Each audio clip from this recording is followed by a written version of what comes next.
What is going on, everybody?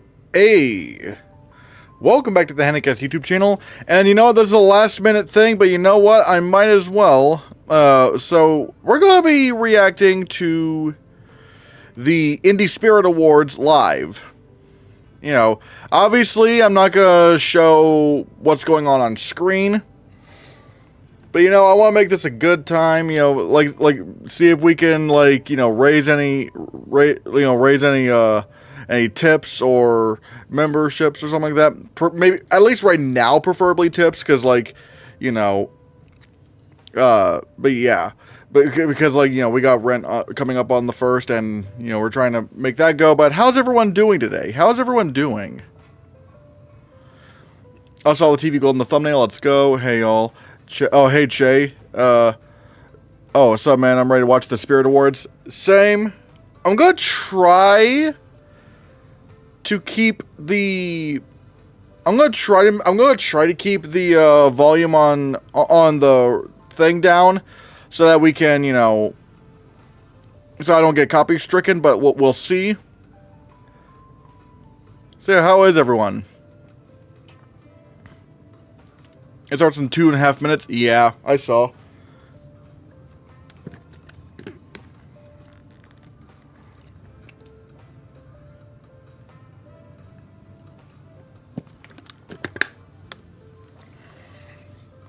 Yeah, knowing where the Oscar race is going, I'm willing to bet Nora's going to win Best Picture here.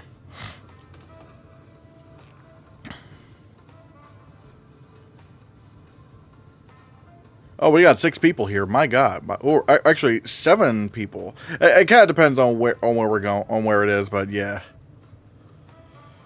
Oh, one thing I could do is I could probably also pull up the actual screen for the Wikipedia page, at least. Anyone that can surprise. I mean, let's see.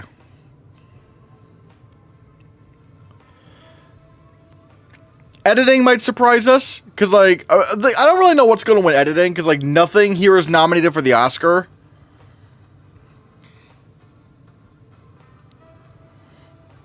Also, I will say, I've now seen I'm Still Here. I finally saw I'm Still Here. And it's great. And Fernanda Torres actually probably might get my vote for the Oscar, but I don't think she's winning.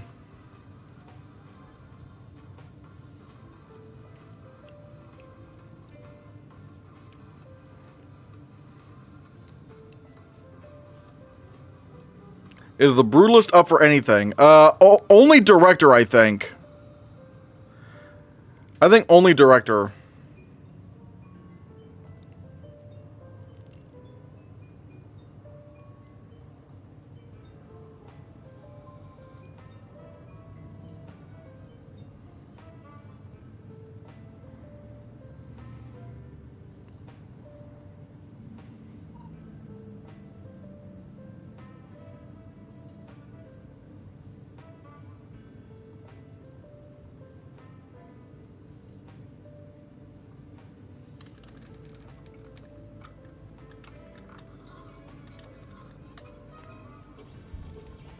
Hopefully Sing Sing doesn't go empty-handed.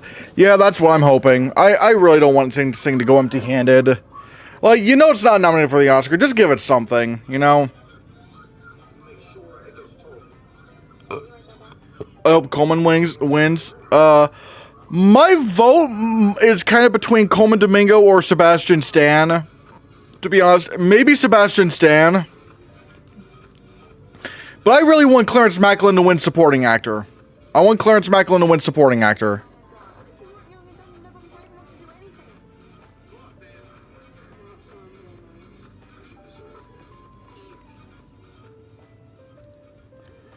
Let's see. Hello, Kieran Curtis. Hello. We got a lot of people here.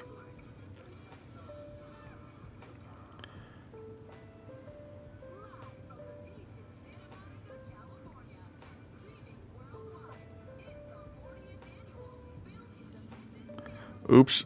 Oops, hold on. Let me see if we can...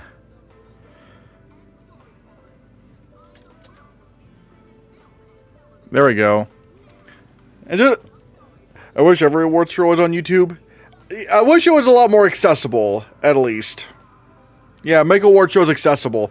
Because honestly, I think that's one of the main reasons why like the Oscars viewership has been declining. Because like there's not as much interest in live TV.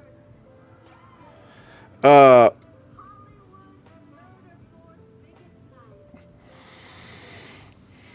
yeah.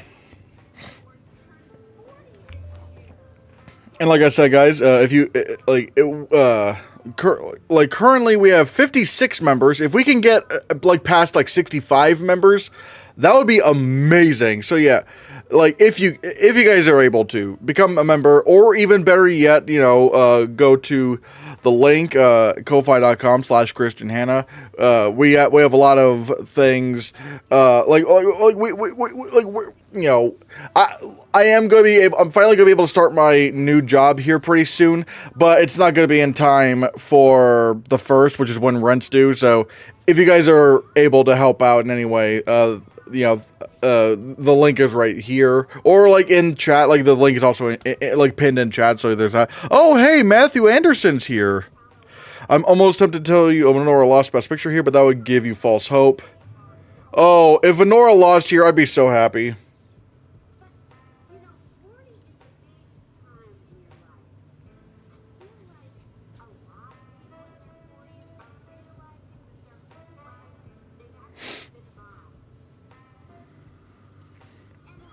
We'll see what happens. We'll see what happens. I mean, my God.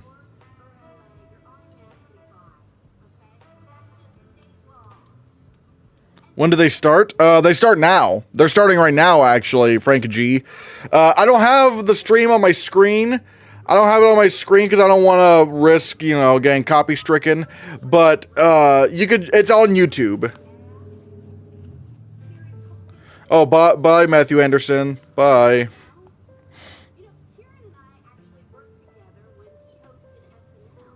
Wait, is Kieran Culkin? Oh, wait, Kieran Culkin's in here for a real pain. Oops, he might win.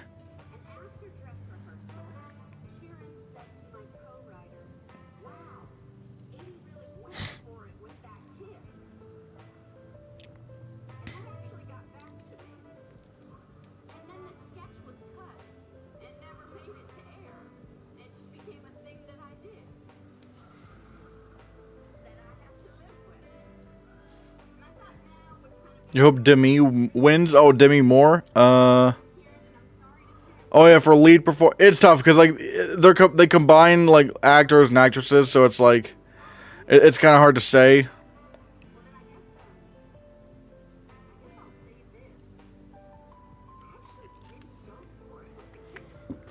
Could you see them giving Nickel Boys, Sing Sing, I Saw the TV Glow, or the Substance picture here because of its non-existent prospects of the Oscars? I don't know exactly.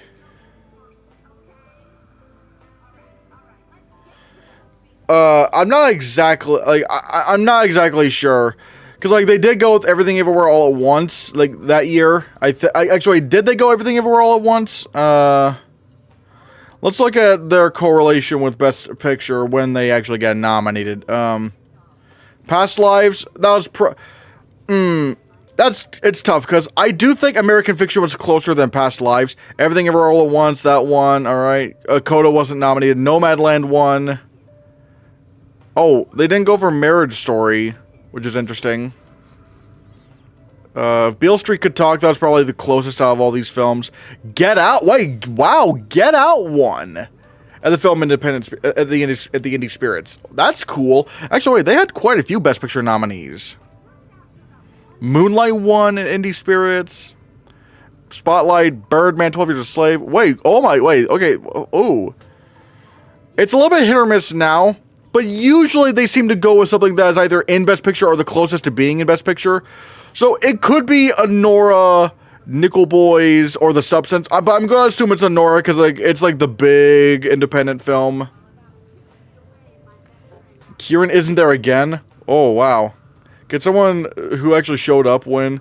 That's what Chase said, not me. Off topic, did you see The Apprentice director apparently... yeah, I read about that. God, man, that... why? Wait, oh my, yeah, that really sucks. He's missed 3 awards in a row. Is he missing SAG too? If Kieran doesn't attend the Oscars and he still wins, shaking my head. I mean, look, I don't know what's going on in his life. You don't know what's going on in his life. We don't really know what's going on. You know, I don't want to think too badly of people, especially, like, I don't really have a problem with Kieran Culkin, so I don't want to assume the worst. Is Adrian Brody nominated? I don't think Adrian Brody's nominated. I think director was the only place... Was like the only nomination for The Brutalist.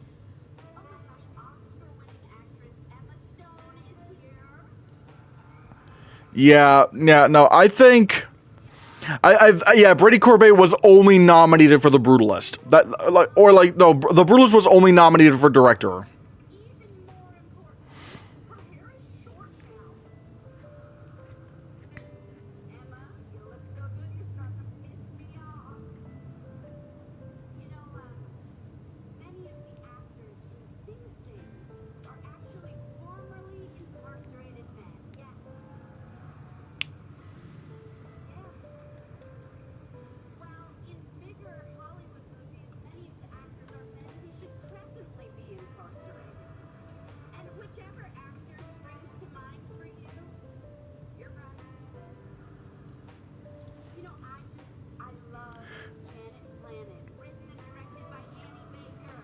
What's the first award, supporting actor, like most award shows? I have no idea. I actually usually don't watch the Indie Spirits.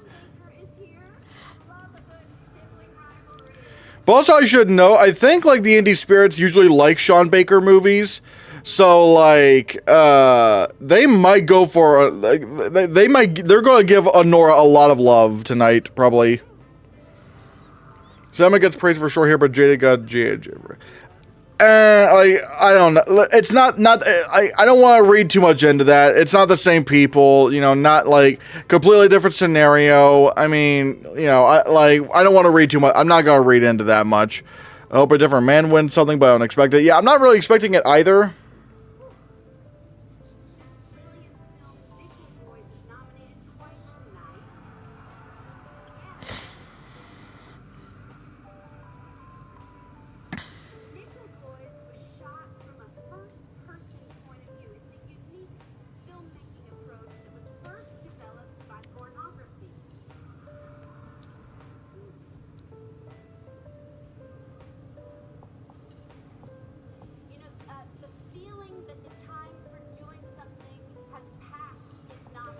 Is Timothy Chalamet nominated? No, I think that's a studio. I think that's like a bigger studio movie.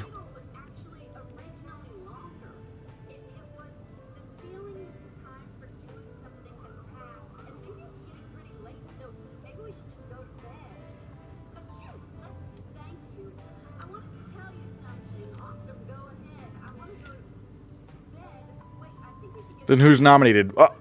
You're looking at it, just a guy from the internet. Like this is like these are the nominations. Look on Wikipedia and look up 40th Independent Spirit Awards. Like these are the nominations. Oh wait, there's also TV shows. Oh, okay.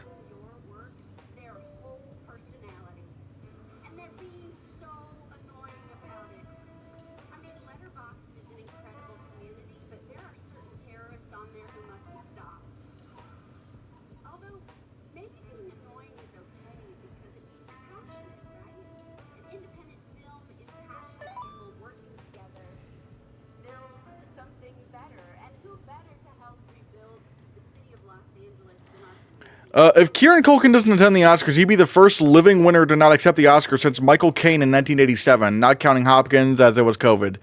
That's interesting. That's interesting. Mickey... Oh, I think you mean Mikey is winning. I would not be surprised... Oh, wait, yeah. Mikey Madison... Mikey Madison could very well win for lead performance. God damn it. Oh, breakthrough performance. Who's nominated here? Oh, man. No Clarence Macklin. Hey, Amy Adams.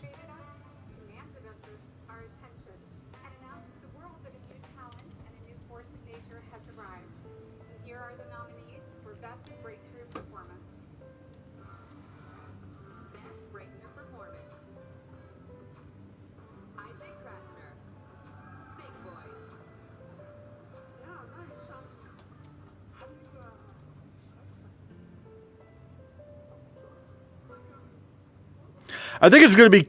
I think the winner is either going to be Katie O'Brien or Maisie Stella.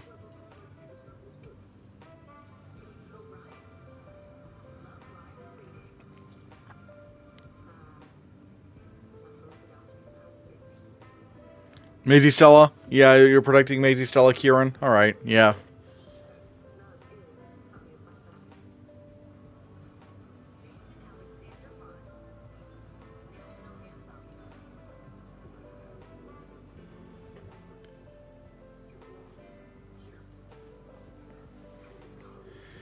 Che, is Katie a girl? Let's look.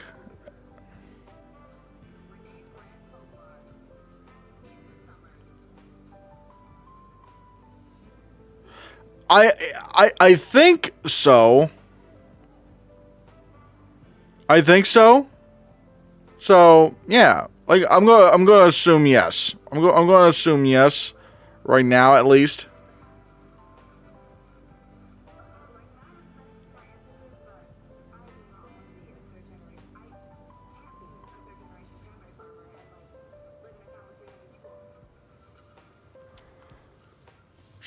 Oh, wait, let's see who wins.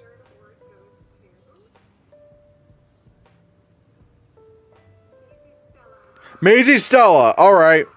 Yeah, makes sense. Like, my old ass really did. My old ass really did, you know. Like, what's what I'm looking for? Like my old ass really has caught the industry by storm by a little bit. You know, getting DGA nominated for First Time Director and Writers Guild. It's like,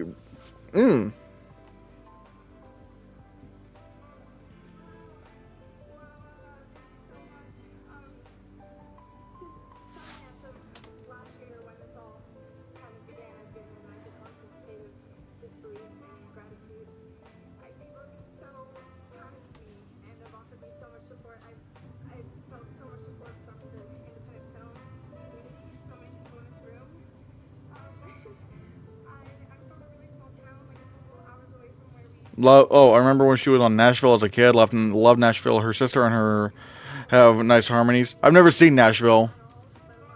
Are my messages not popping up? Oh, I know you. Wait. I think. I mean, you know, like I have Maisie Stella. Yeah, yeah, the girl from my old ass. No, I think they are. There's just kind of like a lot going on. My brain's just kind of like, Since when did they have TV awards? This must be relatively new. I'm not exactly sure. I don't really follow the indie spirits that much.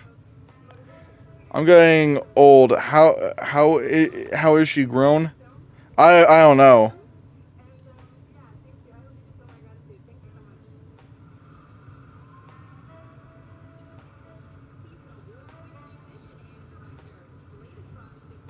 Oh, documentary. Ooh, okay. I feel like something like No Other Land would have a better time winning here than the Oscars, but oh my god, if No Other Land does not even win here, oh boy, it is in trouble. I mean, it's already in trouble, but it's going to be in even worse trouble if it doesn't win here, if No Other Land does not win.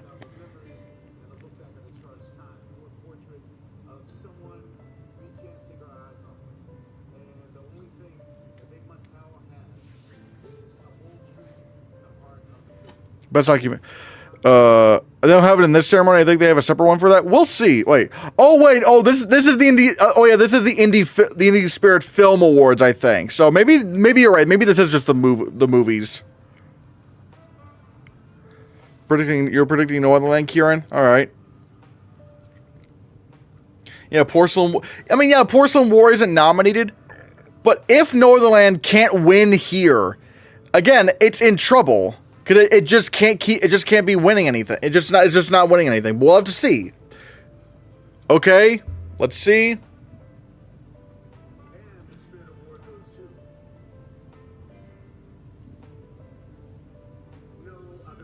All right, it wins.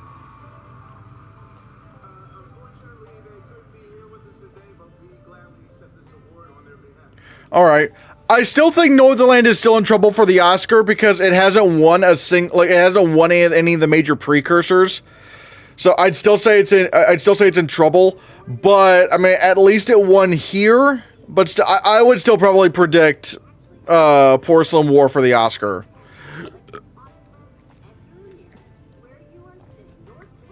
I missed the 2000s heyday when some docs were blockbuster players too.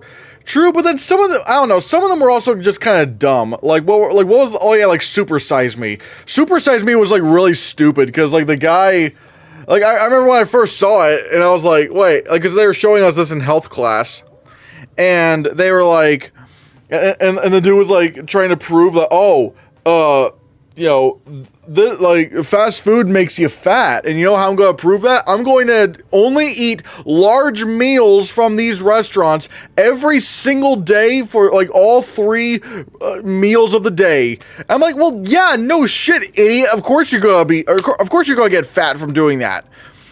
And it's just like, this is how you prove your point. It's like some of those documentaries were popular, but were also kind of dumb. Oh, hey, AJ, how's it going? Oh, I've not seen March of the Penguins. I think we were shown a little bit of that in like elementary school, but I don't remember a lot of it. Obviously, there were some very good blockbuster documentaries back then, but a lot of them like would still be pretty stupid. Like again, like Super Size Me.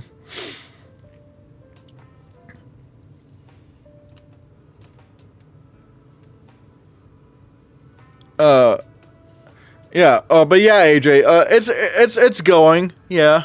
I'm trying, like, yeah. I have this, yeah, we're doing this stream. Hopefully we can make some, hopefully we can either get, like, Ko-Fi tips or memberships, preferably the Ko-Fi tips for now, because, times are, things are going to be getting better next month. They will be better, but however, we just need to make sure we can pay rent this month because the stuff that's getting better next month is not going to be happening until after rent is due. So there's that. Oh, supporting performance.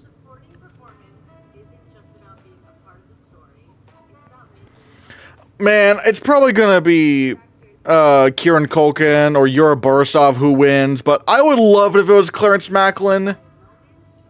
It's for Oh, wait, it's for TV?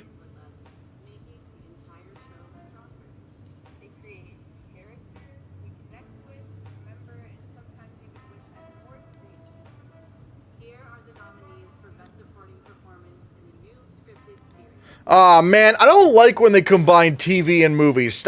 Stop it. These are 2 completely different audiences. Yeah, okay, yeah. Yeah, it's literally the Film Independent Spirit Awards. We don't need to do TV right now. We don't need to do TV.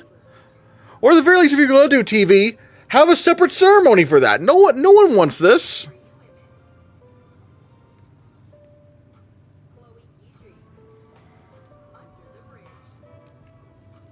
But let's see. Oh, that guy Morgan Spurlock who made Super Size Me died a few years ago. I liked how he showed the history of McDonald's. Didn't he have like some sort of scandal that came out like right before he died or something? Or like I think he had like some sort of scandal or something like that. SAG Awards have both too, but there's a lot less categories, so it's not too bad. That is true. At least there isn't a Dragon Ball montage like the Gothams. I actually didn't watch the Gothams, I don't think.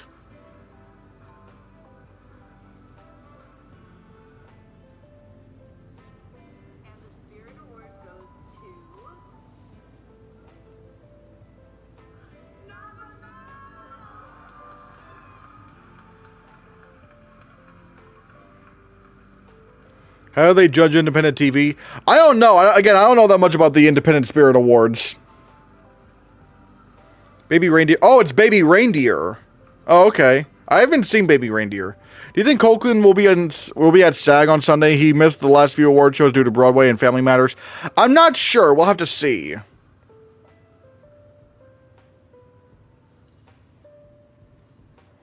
I'm predicting TV Glow for screenplay. I know it's a risk, but I'm taking it. Huh. Baby Reindeer is independent?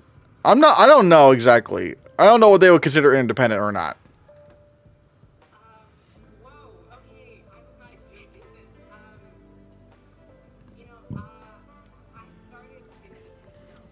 It's on Netflix.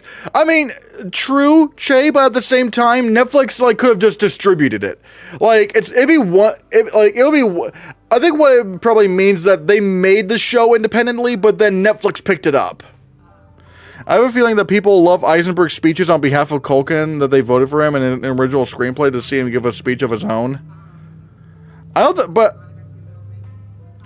wait, I don't think Jesse Eisenberg accepted an award on Kieran's behalf at the Critics' Choice Awards. I think they just liked the screenplay for A Real Pain the most at the BAFTAs. I think that was just it. Also, I'm 2 for 2. I didn't predict series. Oh, okay, yeah.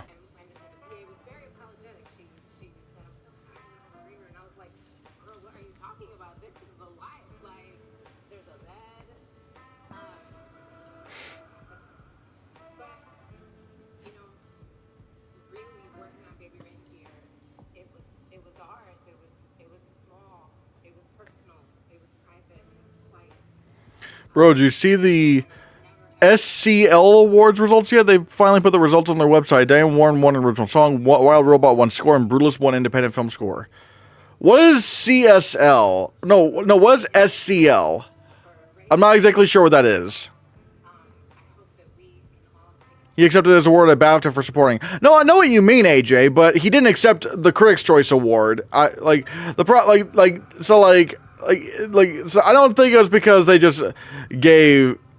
ECV says Diane Warren is winning the Oscar. I think I would not say that. I would not predict that. No, it's not like Diane Warren's is gonna.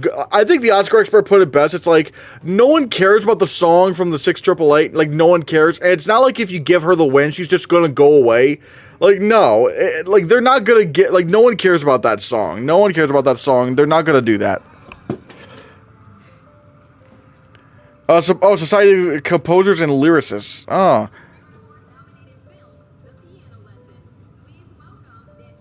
Oh, breakthrough, wait. Oh, is it? No, this is breakthrough performance in the series. Never mind. It would be really boring if Culkin and Madison or more win here too. Let's give more love to Coleman Domingo, Clarence Macklin, Adam Pearson, and Sebastian Stan. Oh, that'd be cool. I mean, if Demi Moore won here, I would like that a lot. So I wouldn't complain. But I would want to see Coleman. Let's see what happens with Coleman Domingo or Clarence. I really want Clarence Macklin to win supporting performance. Another TV award now. Coleman is winning. I don't think Coleman's winning. I think they're going to give it to someone who's the most the closest to the Oscar.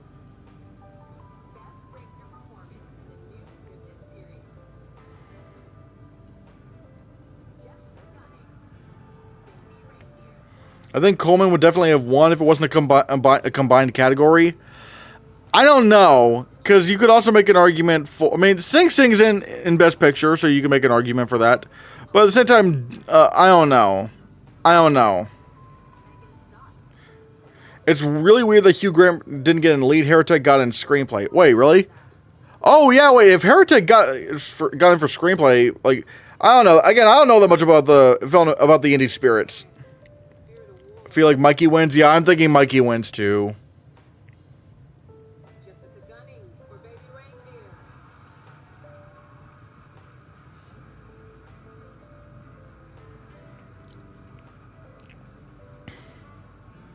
Again, yeah, I feel like the Indie Spirits this year are going to go all in on Anora. All in.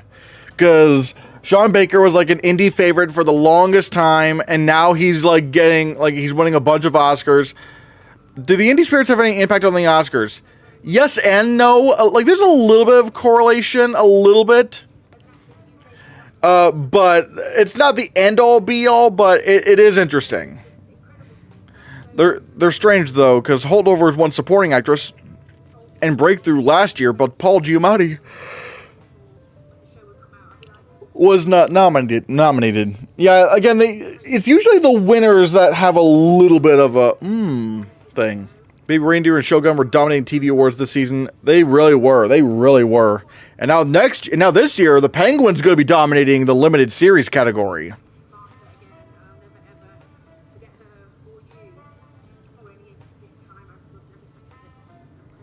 Have you seen the newest anonymous Oscar ballots? Right now, the tally is Torres has 7, Demi has 5, Mikey has 3. Last year, Lily was ahead in anonymous ballots, but we all saw the outcome. I'm not going to pay too much attention to the anonymous ballots unless,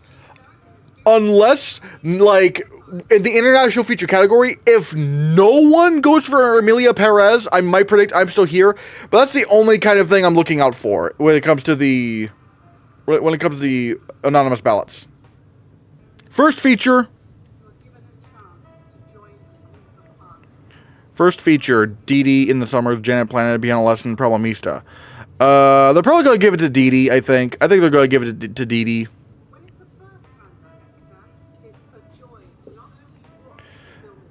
Oh, I took a risk. Last man went for Flo and International. Oh, Flo for the Indie Spirits. Okay. I'm predicting Janet Planet upset. Okay. It's really sad that Madam Web didn't get a single nomination here. That is true. That is true. When are the winners being announced? Hulk asks, right now. Like, the Indie Spirits are on YouTube right now. I'm just not showing the screen. But yeah, I do think it'll be Dee Dee.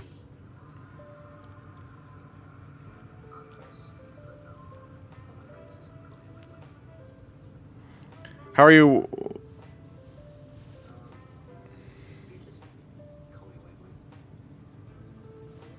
Ah, my neck.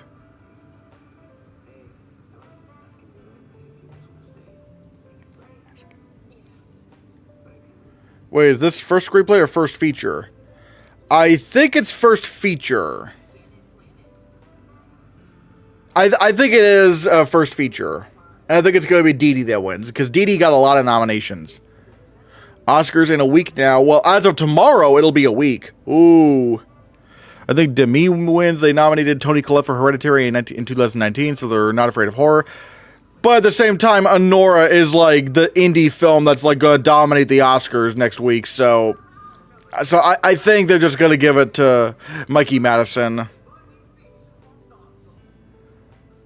It'd be crazy if Problemista won here. That would be crazy. Like, oh my god.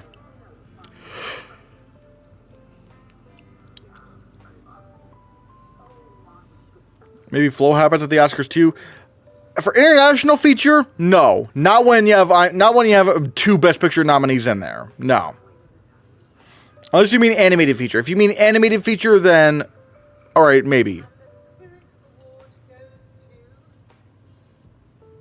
I knew it! Dee Dee! Dee Dee! Get out of me! Get out of my laboratory! Alright.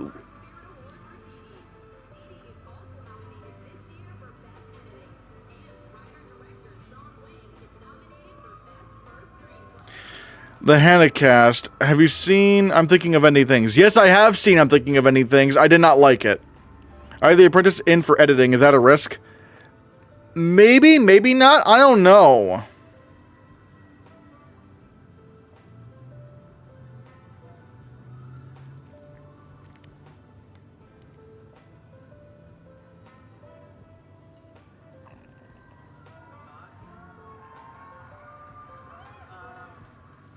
I have September 5 in editing. Oh, September 5. Yeah, that would maybe make sense. Will you be live streaming the SAG Awards? Nope. No, I just did this because it's last minute, and I want to try to see if I just want to see if I can try to raise any kind of, memberships, which, in case you guys don't know, you could gift memberships to people. That'd be really neat. Or you could go to this link right here, like where you could support us on Ko-Fi. That'd be really neat. So yeah, consider doing that. Did you see the Apprentice director's allegations? Yeah, and it really pisses me off. I'm like, God damn it, really? What if my old ass wins screenplay? I'd be like, ooh. I mean,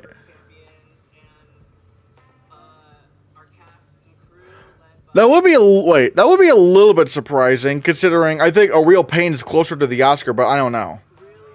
Oh no! Oh, what happened? I was just reading the screenplay. I was just reading the screen. Oh wait, you're talking about the Apprentice director's allegations. I mean, just look up the Apprentice director on Google, and you'll see what happened. Wonder who the A-list actor was who he assaulted. I don't want to think about that. And I don't want to talk about it that much because I don't want to risk getting banned. No, to get like. Yo, Kieran Curtis has what's the word I'm looking for? Kieran Culkin has renewed their membership. Let's go. And for those of you who wonder, like, you could be a member too. Although, even though I just realized most people here are members. Kieran Culkin. Kieran Curtis. Ah, my brain's befuzzled.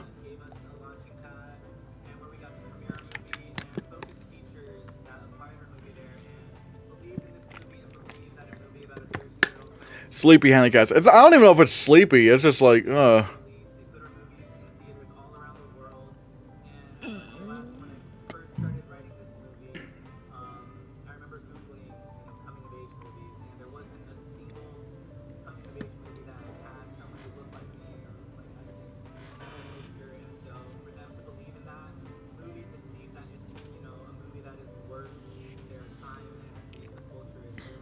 Also, I just realized I could just, like, refresh the screen.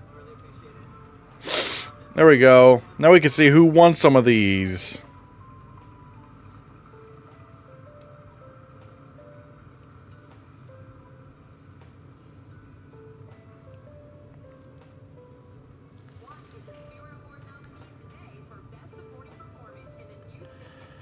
The...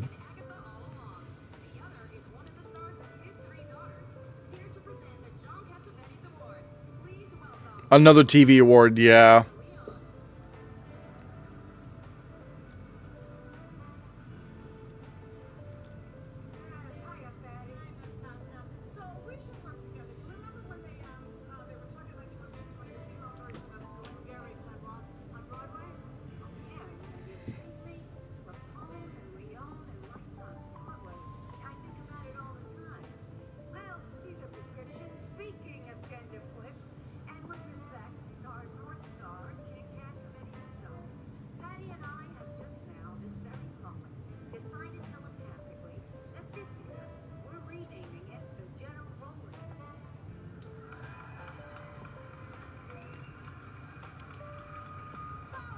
How's it going so far? Oh, hey, Michelle Hamilton. How's it going? If you're talking about the Indie Spirits, I mean, they're showing a lot of TV awards. So I'm just like, eh. But yeah. But if you want to know personally, we're trying to raise up any like Ko-Fi funds or like that's the primary thing. Although if people are only able to gift memberships, that's fine too. But yeah, we're trying to hit the rent goal. Things are going to definitely get better next month. They're going to get better next month. I do know that for a fact. But rent is due on the 1st, and we are broken. We're trying to pay rent, and like not only pay rent but also bills. And so yeah, But other than that, yeah, I thought this was tomorrow instead of today. Yeah, it's kind of weird. Yeah, it's this is literally like a last minute thing I did.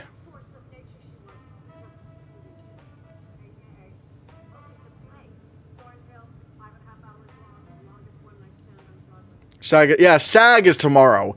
SAG's tomorrow, in which I will do a pre-game show for the SAG Awards tomorrow. You're probably wondering why I didn't do one on Friday, but that's because I decided to do it on like right before the SAG Awards so that we can get that hype going, and there's probably gonna be a lot of viewers there. So I'm gonna do my thing tomorrow, like the pre-game show for SAG tomorrow. So yeah. What time tomorrow? I'm not exactly... When do the SAG Awards start?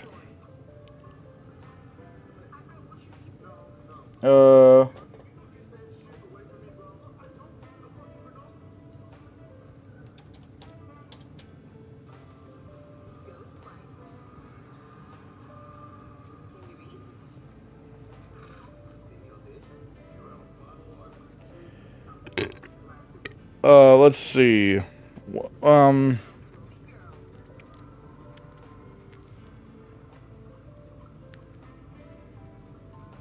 don't know when the Screen Actors Guild Awards start, because I'm going to try to go, like, maybe... Whenever... Wait. Okay, all the details. Let's see. Man, why has it got to be a video? God, why do I have to... This should not be a video. Why is there just, like... Okay, so it's going to be 8 p.m. Eastern Standard Time, so I'll probably start... I'll probably stream the pregame show at around 6 tomorrow. Probably around 6.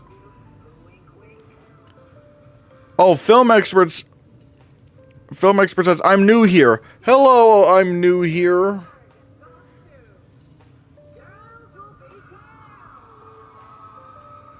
Wait, man.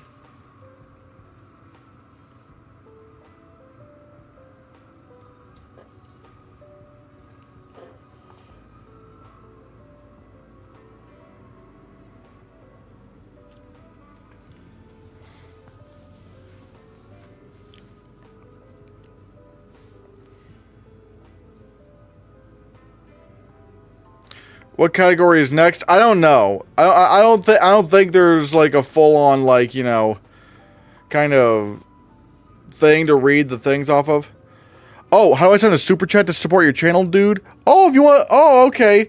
Yeah, there are a few ways you could support the channel. You could like if you want to send super chats, just go over here to the little $ thing. If you're on mobile or desktop, check either one, but it would be here. There's super chats, memberships, membership gifting. If you want to pay even more directly, you know, go to ko-fi.com/ChristianHannah. There's like lots of options. If you want to do it more immediately, then Ko-Fi would probably be the best option. But memberships, you get a lot of cool perks, including weekly live streams, members only emotes, and stuff like that. So yeah, yeah. So if you wanna, Film Expert, if you want, like, if you want to watch, if you want to support the channel, those are some options you could do it by. Yeah. And not only could you get a membership yourself, but you could also gift memberships to other people, which is really cool, really based. Have you seen Captain America: Brave New World? I have not.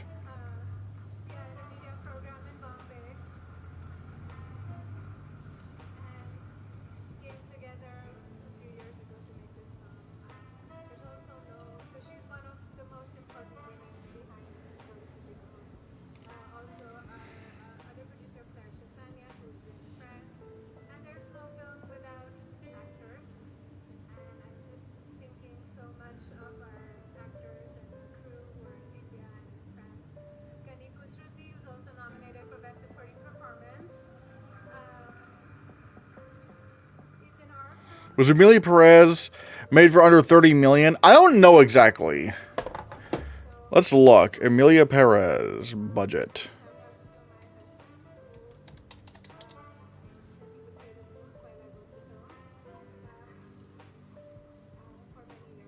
Good God, where is it? Where is this movie? Okay, there it is.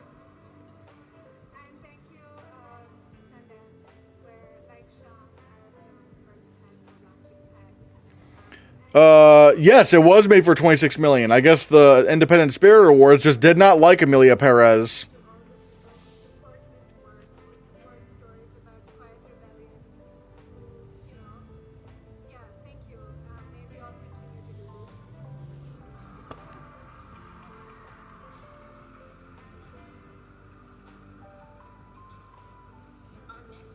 Screenplay? Oh, screenplay. Uh-oh. Okay. I'm gonna assume it's either My Old Ass or A Real Pain or even I Saw the TV Glow. Any of these could actually happen, honestly. I tried to give 20 memberships, but it says your channel doesn't accept gifted memberships. That shouldn't be happening, Film Expert. Just hold on a bit, because I do, like, the channel does accept it, but I don't know what's going on.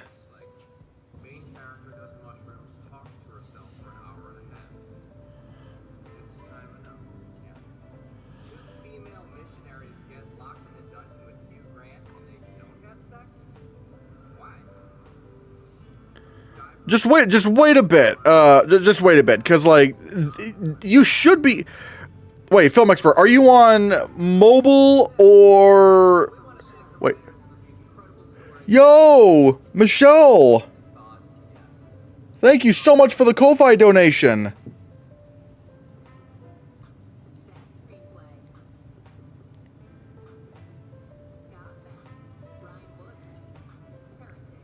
Oops.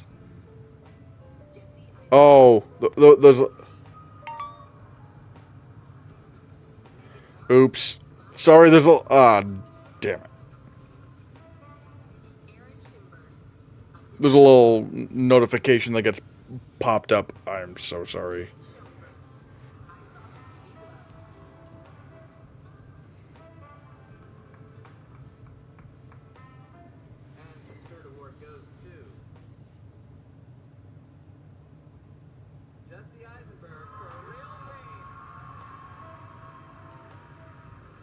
Oh, wait, a real pain.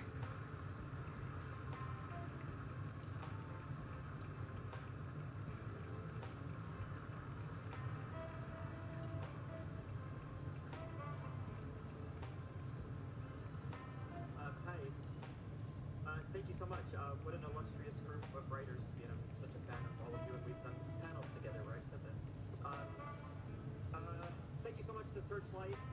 They treated our movie like it was Gladiator 2. Oh, the person may be on a mobile phone like me. I think you need a laptop to gift memberships.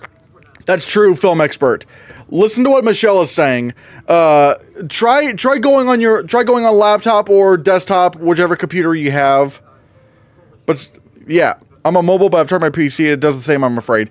Just wait a bit. Like, try refreshing the page or something like that, because I know for a fact, it does accept. Like, I do have them on. It's just kind of glitched out for some reason. So, like, just keep trying. A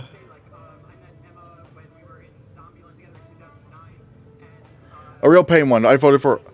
Oh, wait, Michelle Hamilton. Wait, you're in the Independent Spirit Awards? Actually, how does one become a member of the Independent Spirit Awards? Because that means you get that means you get screeners. I want to know, because maybe I should consider that. As long as it doesn't require money. Even though I'm pretty sure it probably would require money.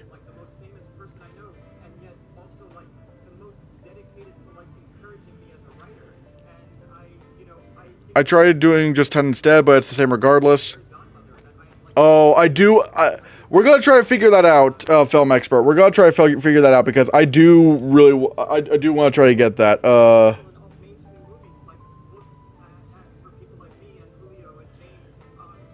Stream settings. Like I said, just keep hanging in there, and because we'll... Yeah, just keep hanging in there.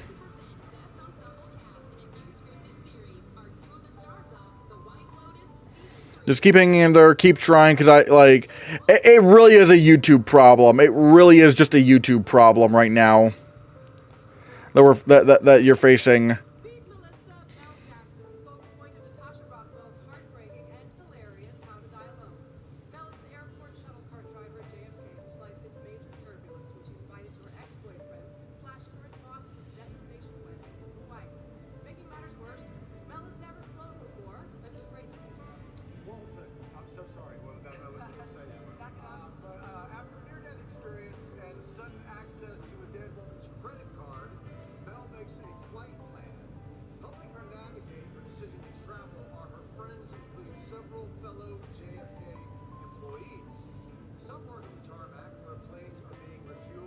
Oh, wait.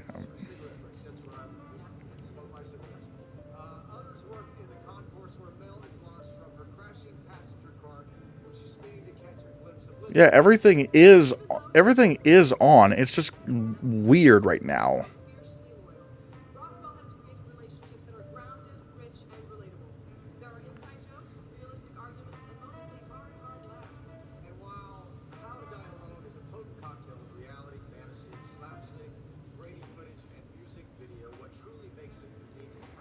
Oh, wait, hold on. Oh, there's a few.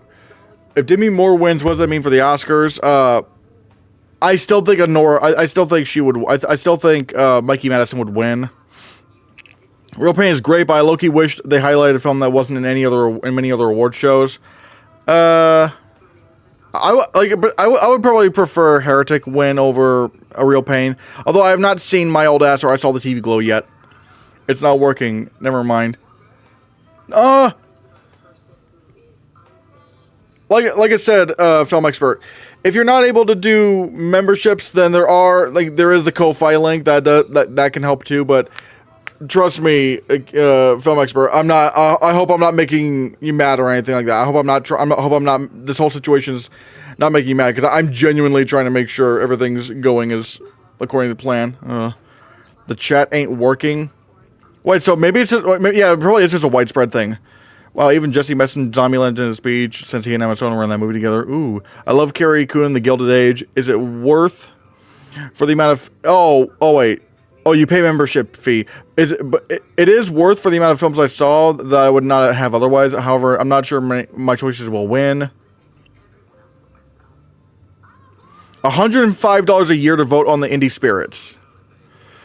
I feel like Hollywood cast the sign save 5 people. Oh wait, 5 people nowadays it's boring. Ooh. Let's see. I saw the TV Glow and Different Man would have been great screenplay wins. Film expert try gifting 5 instead. That's what AJ suggested. I just researched Hannahcast. It is $105 a year to vote in the indie spirits. All right, that's over 100. That's over like 10 movies that you. All right, that probably sounds worth it.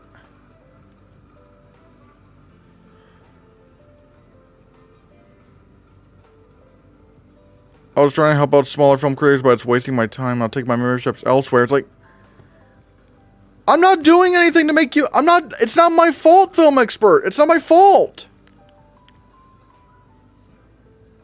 I don't know, like... Why... I don't understand.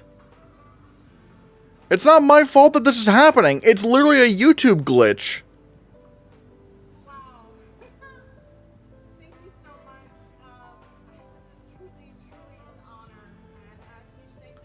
What's the Hulk says? What's the fundraiser for? Because we're trying. I'm trying to like raise up for like rent at the end of the month. Like things are definitely. I am going to be starting my new job very soon. Actually, like the problem that I was facing has been solved. I'm going to be starting it soon, but it's not going to be in time for rent, and so I've been trying to raise any kind of money for like rent and bills. I mean, I definitely need to pay the sanitary bill. So, like, yeah, that's basically what I'm trying to do.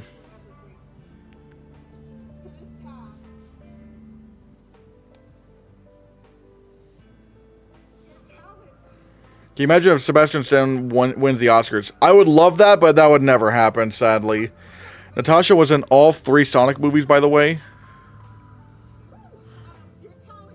Oh.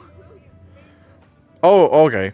Possible out of nowhere win at SAGs tomorrow. The most likely one I could think of would be like, or like the most like crazy would be like it's tough because like I'm really looking out for Kieran Culkin. If Kieran Culkin wins, film expert, you can support the channel in other ways. Yeah, exactly. Like I said, you can go on the Ko-Fi. There's a Ko-Fi page we have. It's linked up here.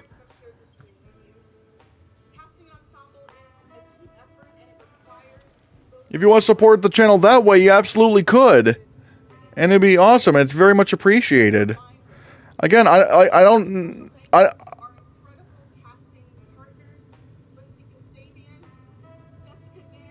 Sort out your channel settings. If you're intending on growing as a channel, do better. It's like, I did! Okay, wait. Is someone here... Oh, wait. I'm willing to bet it's someone... that I know that is like that is like I think I know what might be going on. I think somebody made an alt account. They're trying to screw with me, like trying to troll me, because like I know for a fact that all right, fess up. Who is it? Who is it? Like no, because like no one would be that insanely rude out of nowhere. No, like no. This is like a joke. Someone's being a joke. Like or like someone's joking with me.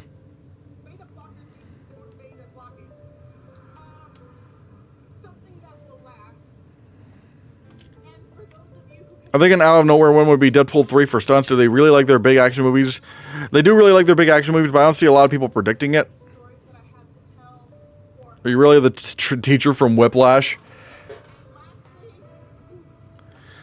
Wait a minute. I think I have an idea of who this could be. I think this is Ben Langford in disguise. I think this is Ben Langford, because Ben Langford likes to fuck with me a bit. Like Ben Langford likes to fuck with me in like the Oscar Expert Discord. Ben Langford's in like the Oscar Expert Discord. Like or someone from the Oscar Expert Discord server. I'm willing to bet it's one of them just trying to fuck with me a bit.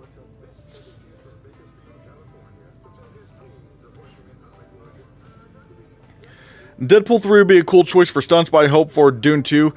Furiosa really should be taking this, but, you know, they didn't bother nominating it. My God.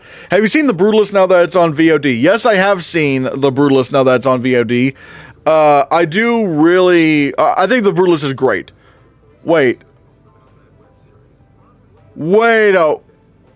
is this video AI?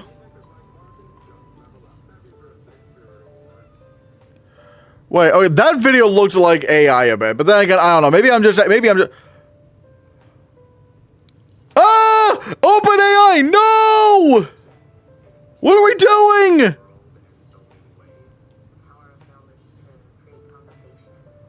Oh no! Oh, hello, Mandalorian. The Indie Spirits are apparently sponsored by OpenAI. Oh no. Wait, IMDb Pro. Okay, IMDb Pro, that makes sense, but like my...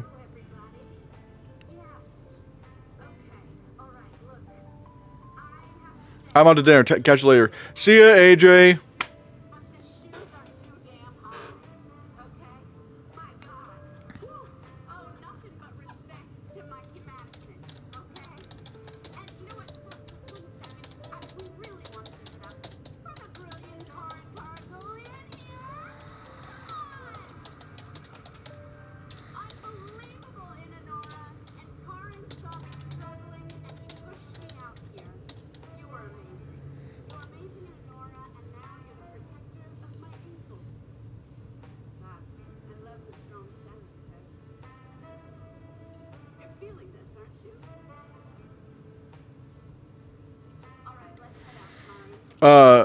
Keep Ben Langford's name out your mouth. Hey, yeah, okay, yep, this is Ben Langford. You scoundrel, you little weenie.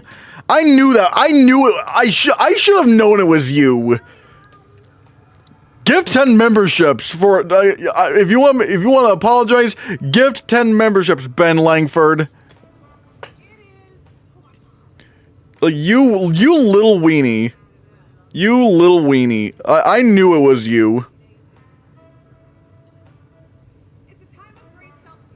You little weenie. I knew that was... I should have known that was you this whole time.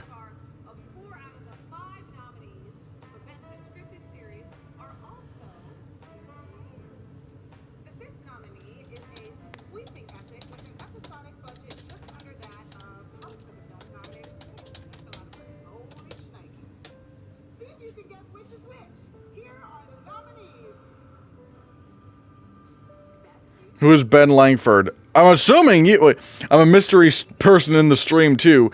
Okay, yep. Yep, this is... Yep, okay, yep. Alright, like... What Ben Langford? What...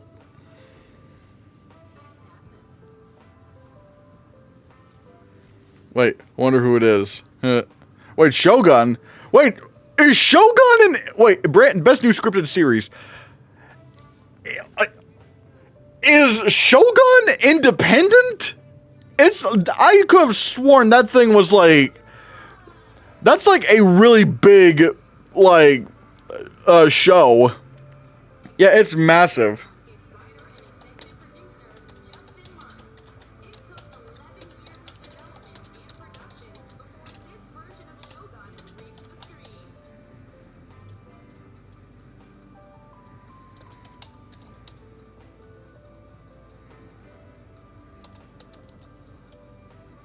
Loud ass keys. Look, Ben Langford, look! Oh, no, but now Ben Langford's in, like, the... Okay, I need to... Okay.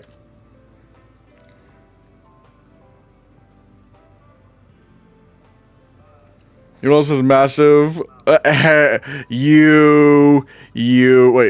isn't it a Disney show? Disney owns FX, so you're close.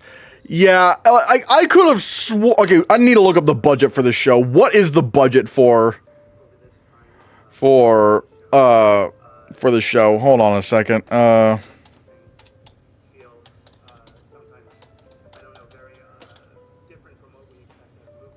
Shogun series budget. $250 million? Independent. It's independent. Christian, are you excited for SAG tomorrow? Oh, you know, oh, yep, I'm very excited. But yeah, why is Shogun winning the Indie Spirit Award for Best New Series, for Best New Scripted Series, a show that cost $250 million?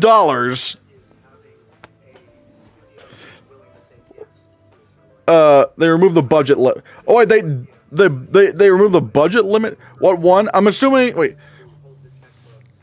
Oh, there's never been a budget limit for TV? Well, then why would you, it still doesn't make any sense. It's like the Independent Spirit Awards. Christian, what's your most anticipated Marvel movie? I guess Fantastic Four. I'm very much looking forward to that.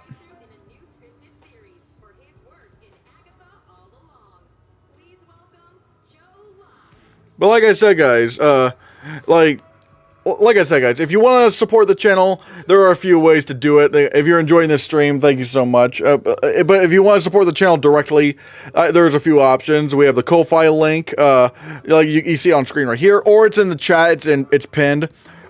Or if you want to send like super stickers or super chats, membership gifting, you could also do that as well. Yeah, it's like yeah. Hey, Christian. Oh, hello, Aiden. We love Hannahcast. Hell yeah, thanks, Ben Langford. Oh, this is the last TV category?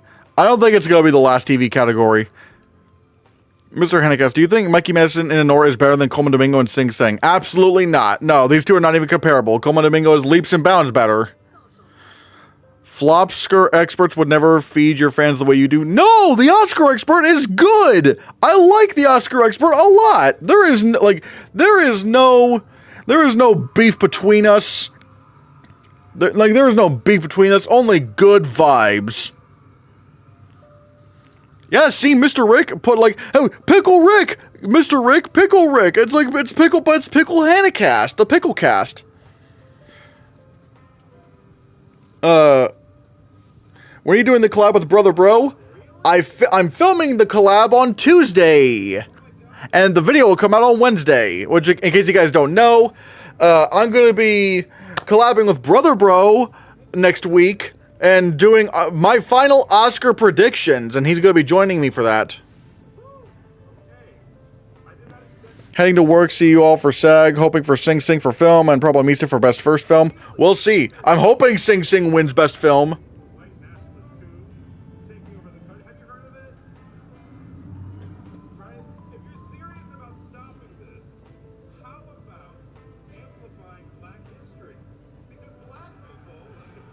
Oh, okay. This is a good speech.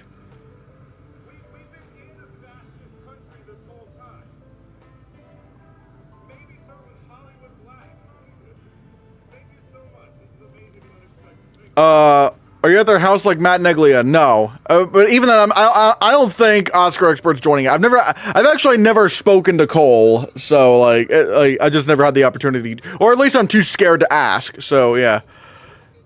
I think film award, best first screenplay. Oh boy. Oh, do you have a favorite bit from Deadpool 3? I guess I really like the line that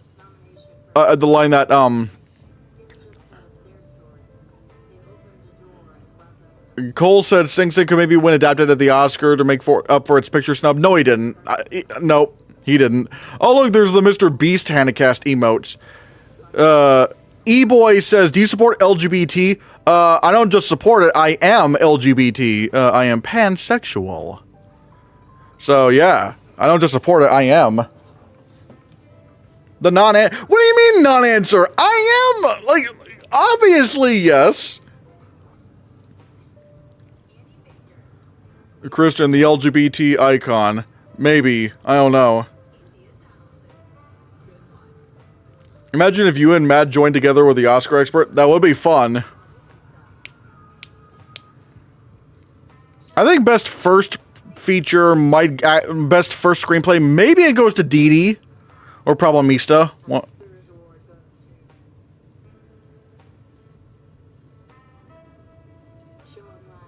Hey, Dee Dee! Is this the last show before the Oscars? No, there's the SAGs tomorrow. The SAG Awards are tomorrow. Christian Hannah, what are your thoughts on Law Rights? I don't know who Law Rights is. Oscar expert was there for the collab for the awards contender. Yeah, he was, but also the awards contender is like a bit like in terms of like awards YouTube, he's one of the bigger ones. Did you see the most recent video? Cardinal Neglia was hysterical. Oh, absolutely. I love that video. I especially love how, like, every so often, it would just cut, like they would just have, like, music, dun dun dun dun dun dun dun, and he'll just, like, quote the movie. I just love that. You have a massive fandom, Christian. No, it's not that big. I don't have that big of a fandom. I just use it very well. The random vape hits were hilarious too. You're amazing. Oh, thank you so much, Amy Kim. Dee Dee should have at least gotten one nom. At the Oscars, I don't think I would have nominated Dee Dee for anything. Not that it's not really good, but I just don't think it's as strong as some of the films I would have nominated. It's a big fandom with a bigger heart. Yeah. Thank you so much, guys. Your reactions are out there. Oh, thank you so much. So Honora is better than... No! I think Dee Dee is better than Honora. I just don't think... Like... I just don't think it's as strong. I just don't think it's as strong. I've seen GIFs of you on Discord. Really? GIFs of me? Where? Joan Chen was better than Zoe Saldana. What would you nominate? What would you have nominated Diddy for? Well, I mean, I would not nominate Diddy for anything because he's a piece of shit. Christian, would you nominate Joan Chen? No, she wouldn't quite make my supporting actress lineup. That especially is way too, like, stacked. I don't think I would have. I don't think I would have been able to fit Joan Chen in. Oh, Dee Dee. What would you... Yeah, I wouldn't have nominated Dee Dee for anything. Not that it's not a really good movie, but it is a very good movie. I just don't think it's as strong. I don't think it's as strong.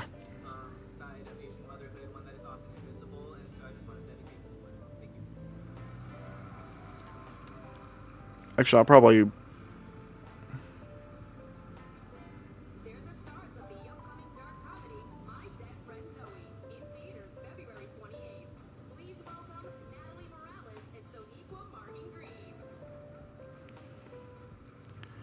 Huh? What's going on here? Oh, cinematography! You could put Joan Chen in lead. That's your award show? No, I would not put her in lead. No, she's not the lead in that film. Diddy, best performer in an illegal role. Christian, you should drop your personal nominations. I still need to see a few more movies first. I still have not seen A Complete Unknown. I still need to see I Saw the TV Glow. I still have a few other film. I think they're probably going to give it to Nickel Boys. That just kind of makes the most sense.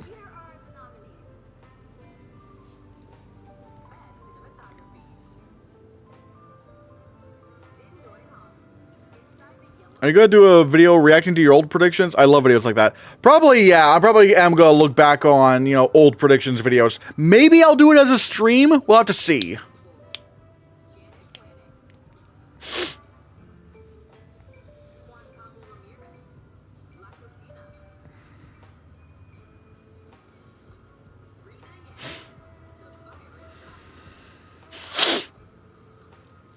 Is it gonna be Nickel Boys? Let's see.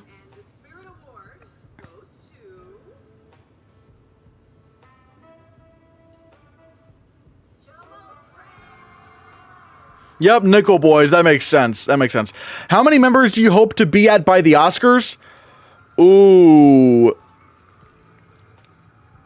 Oh, man. That, like... I mean, I would like to have as many as possible. But, like... Realistically, I would like to see if I could hit maybe 70 members. If I were able to hit 70 members by the time the Oscars rolled around, that would be amazing.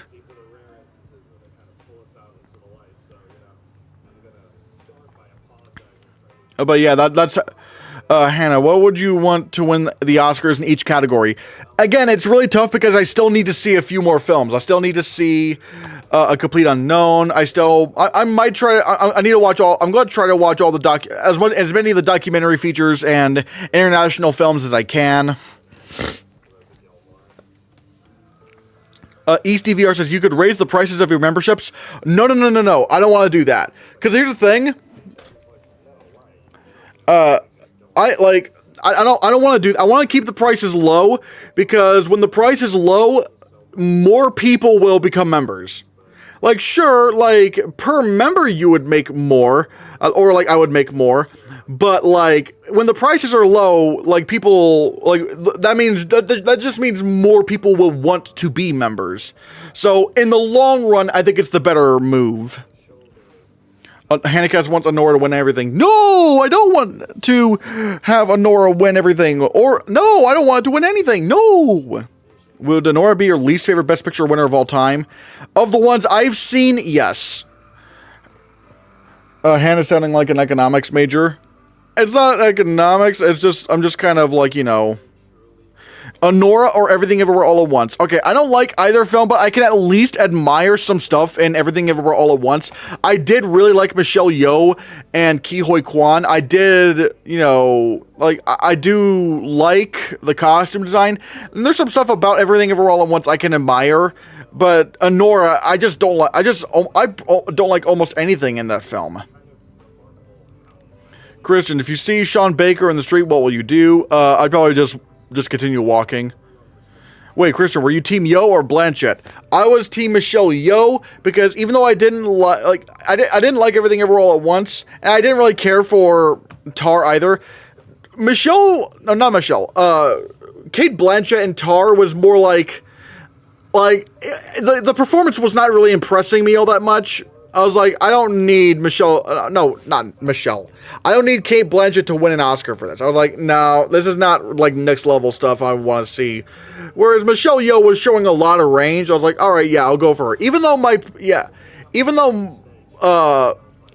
Danielle Deadweiler should have been nominated and won for, you know, for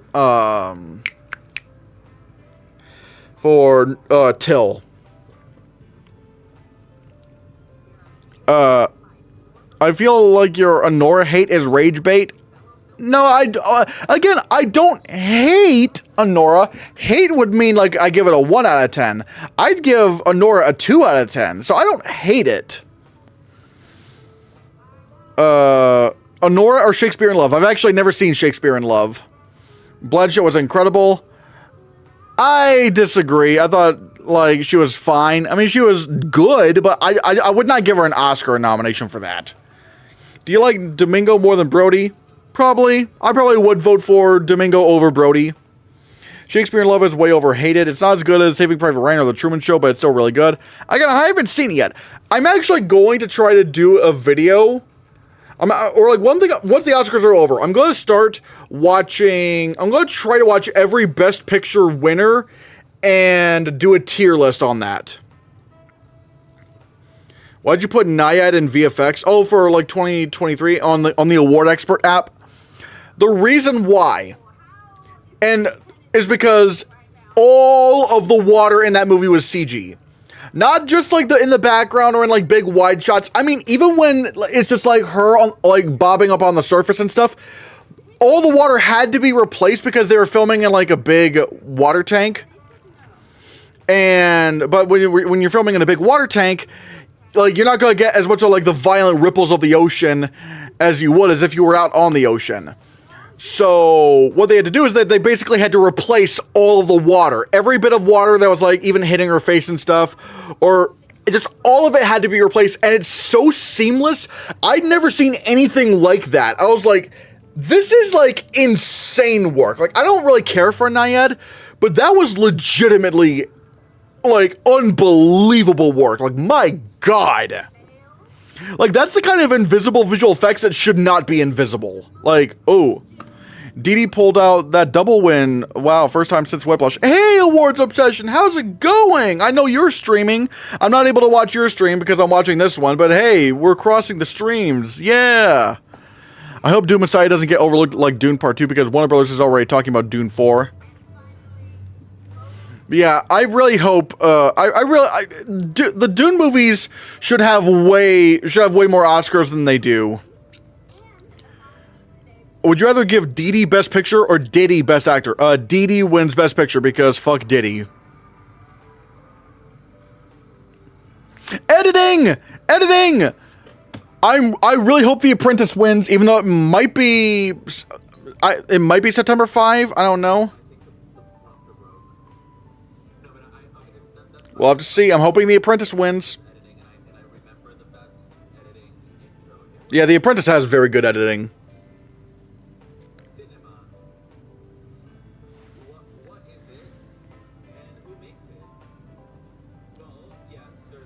Apprentice got nominated for director. September 5 got no other nominations. True. I'm hoping Apprentice wins. Do you think September 5 should have gotten into picture? No. It's a 6 out of 10 for me, so no.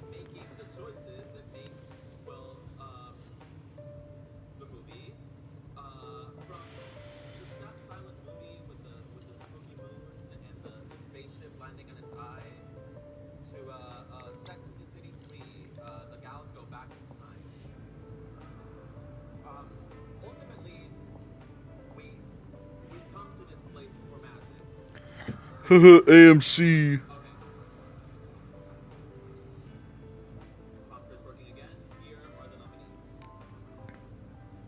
Come on, let's have The Apprentice.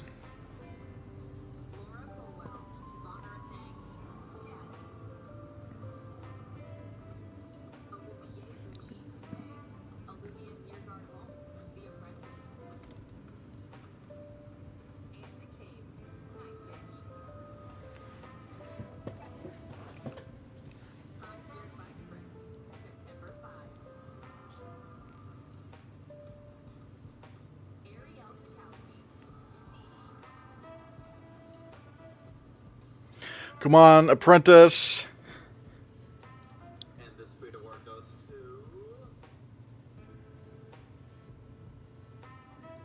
Hans-Jörg Weisberg for September 5. Oh my God, September 5? I mean, it's not bad editing, but whoa. Award expert got every damn thing right. Really? Oh shit. September 5. I mean, on paper it makes sense because it got nominated at Critics' Choice, but damn. Thank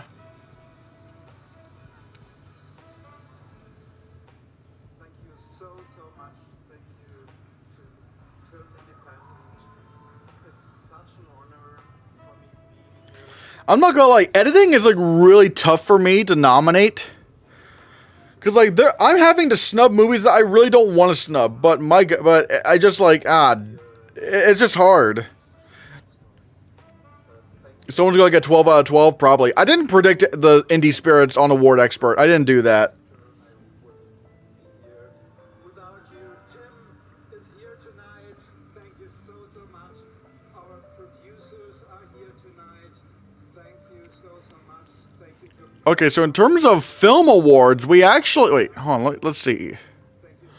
Okay, we actually don't have that many categories. We have lead performance in a new scripted series, and then we have international film, supporting performance, lead performance, director of feature. So it's like we're doing a lot of movie awards. Like there's gonna be a lot of movie awards. Oh, someone to watch. Oh, okay, they're doing that.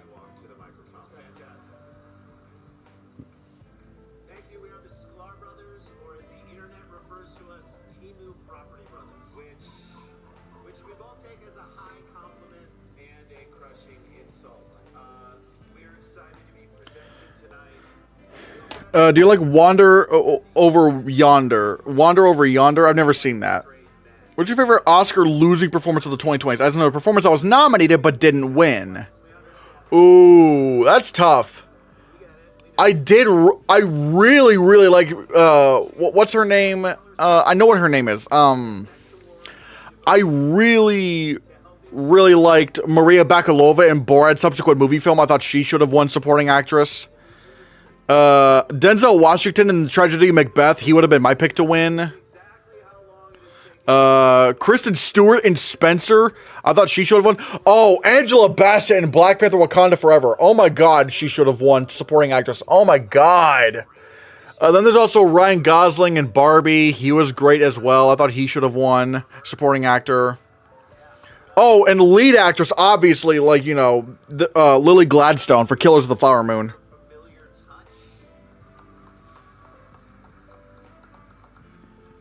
So yeah, it's really tough. Mine is Mandalorian says mine is Colin Farrell and the Banshees of Inisherin. Valid choice.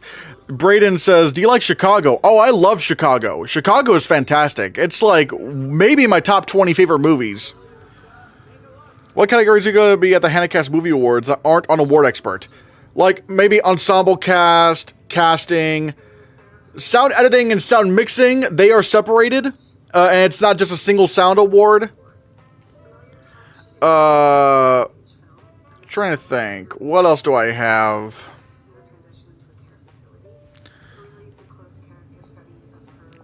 That's what I have in mind right now. What about America Ferrera for Barbie? I actually would not have nominated America Ferrera. I wasn't really impressed by her performance that much. I mean, she's good, but would I give her an Oscar nomination for that? No, I think it's the writing that was better than the performance.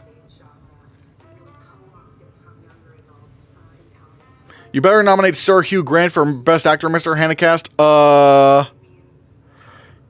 Yeah, about that, Kieran. About that, I might not have.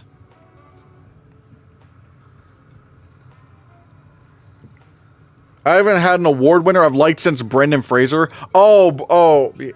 I still really like Cillian Murphy would have been my vote for lead actor in Oppenheimer. I thought he was fantastic. Also, Andrew Garfield and Tick, Tick, Boom.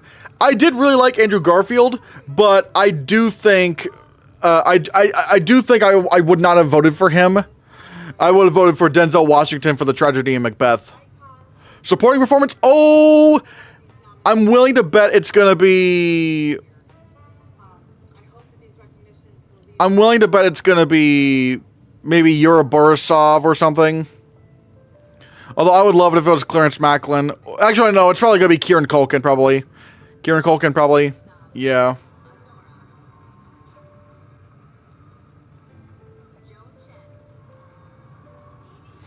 Although, if you're a Borisov 1 here, I'd be like, oh, shit. We might be, like, I would definitely look out for, if you're a Borisov 1 here, I would look out for SAG. Because if you're a Borisov actually won SAG, I would take that very seriously.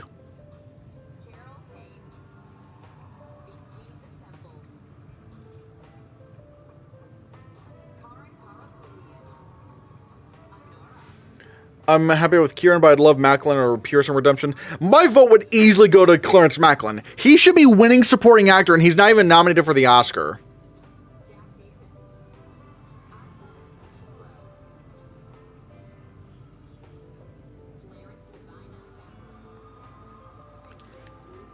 Can I be honest? I like Honora, but I don't get the hype for Borisov. If anyone should have been nominated for that movie, it's Mark or Karen.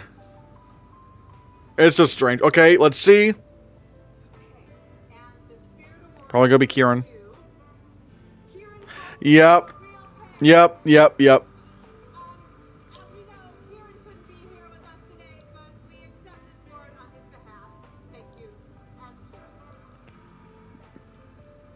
And Jesse Eisenberg did Culkin. He sweeps. Yeah, if Culkin wins SAG, there's nothing stopping him from winning the Oscar. There would have been nothing. Again, we'll see what happens at SAG, but I'm still gonna predict Kieran Culkin. Welcome, everyone. Good to see you. Kieran is really bad category fraud. I could see him as supporting actor, but I don't really feel passionate about his performance. Really. Spirit Award nominee. First, for her incredible performance in Other People, where she received the Best Supporting Female Award, and more recently for her performance in the series Not That For You. Funny scenario at the Oscars would be if Brody sweeps the precursors and loses it in a reverse pianist. Oh boy. Nicolas Cage in Longlegs hasn't gotten in anywhere. He was great in that movie. Yeah, but I kind of expected that because, it's a, horror movie. They did a cool thing last year and gave a lead performance to Jeffrey Wright. I hope they do it this year for Coleman. He deserves something. I wouldn't, for lead performance, I'd be happy if it was either Coleman Domingo, Demi Moore, or Sebastian Stan. But I'm pretty sure it's going to be Mikey Madison. IMDb Pro. Love Culkin's performance, but did it need to win here over Adam Pearson or one of the others? I mean, look, if it's their favorite performance of the year, what can you do? Demi Moore? No! Demi Moore, yes! Have you seen Night Bitch? No, I have not yet. If Adrian wins the Oscar, he would kiss Emma Stone just like he did to Halle Berry. Oh, no, he wouldn't. Oh, no, he would not. No, that would not fly today. Absolutely not. He's already, made amends with, Halle Berry over that whole thing. He's not going to do that again unless they both planned it out. If they did that, all right, cool. But, no way he would ever do that again. He's learned his lesson. The Substance is not a good movie. I disagree. I think The Substance is a great movie. Isn't Emma married? Yeah, that is true. So, yeah, maybe not do that. Or actually, I was already saying don't do that. What am I saying? I was already saying he shouldn't. Yeah, that'd be a weird movie, Adrian. Yeah. All of us here at Film Independent and in our broader community Yeah, so is Halle Berry. Ugh. challenges over these past few weeks. But yeah, Adrian Brody's not gonna do that again. He's not gonna do it again. Not found. We all got right back Kristen, I hate to be the bearer of bad news, but Clarence Macklin lost. down is no place. Yeah, I saw. Yeah, I knew he wasn't gonna win. I figured it was gonna be Kieran Culkin, but These past several weeks, and the momentum that we feel now man, Sing Sing is just a sad case. I don't know why people just don't like Sing Sing. Why? Why must everyone hate Sing Sing? is a day of celebration, and not just of artistry, but of legacy. We are honoring excellence in storytelling, and in the case I remember when Brother Bro said that there was no way A24 could drop the ball on it, and yet somehow they did. It's stupid the way people say Culkin's playing himself when he isn't, but Macklin is actually playing himself. I think maybe the difference is that Clarence Macklin is showing a little bit more emotional range, I believe, and I feel like his performance is just a lot more heartfelt. Is Sing Sing stronger than The Whale? No, because at least The Whale got nominated at PGA and won 2 Oscars.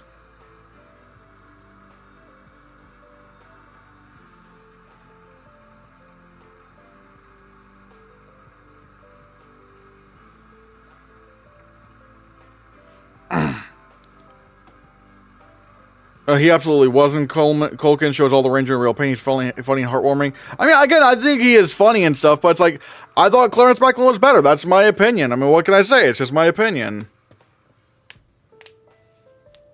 Josh is a visionary of the type that comes along Oh, wait, or are you just saying he absolutely wasn't in terms of Culkin playing himself? I don't know. I'm betting a complete unknown could win something at the Oscars. Yeah, I'm kind of predicting a complete unknown gets nothing, even though it's weird because the movie overperformed with nominations, so it's you would think it would be winning something, but I don't know. because he is still here. He's here.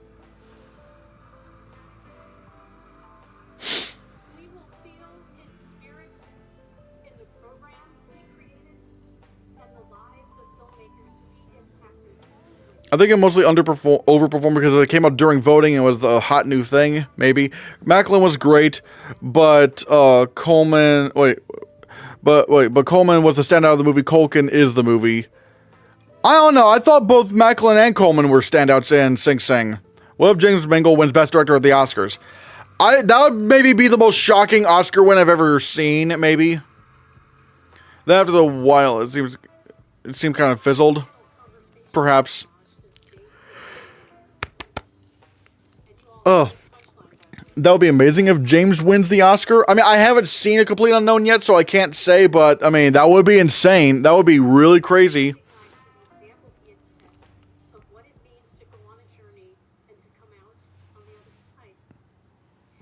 I saw Clayton Davis said he talked to a lot of Oscar voters that said that it's a coin flip between Anora and A Real Pain for screenplay. Go for Anora, because there's no way A Real Pain's going to win the Oscar. There's no way it's going to win the Oscar. And the reason why is because, like, it's not in Best Picture. Ever since they expanded the Best Picture category, there has never been a screenplay winner, adapted or original, that won screenplay at the Oscars that wasn't also nominated for Best Picture. You need to be nominated for Best Picture to win screenplay at the Oscars. There's no way A Real Pain's happening. No way.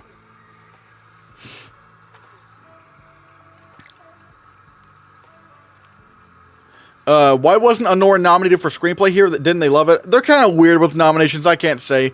Clipping that just in case. Alright. Aaron says, I will still personally predict Anora. That's what I'm saying. It won BAFTA and Indie Spirit.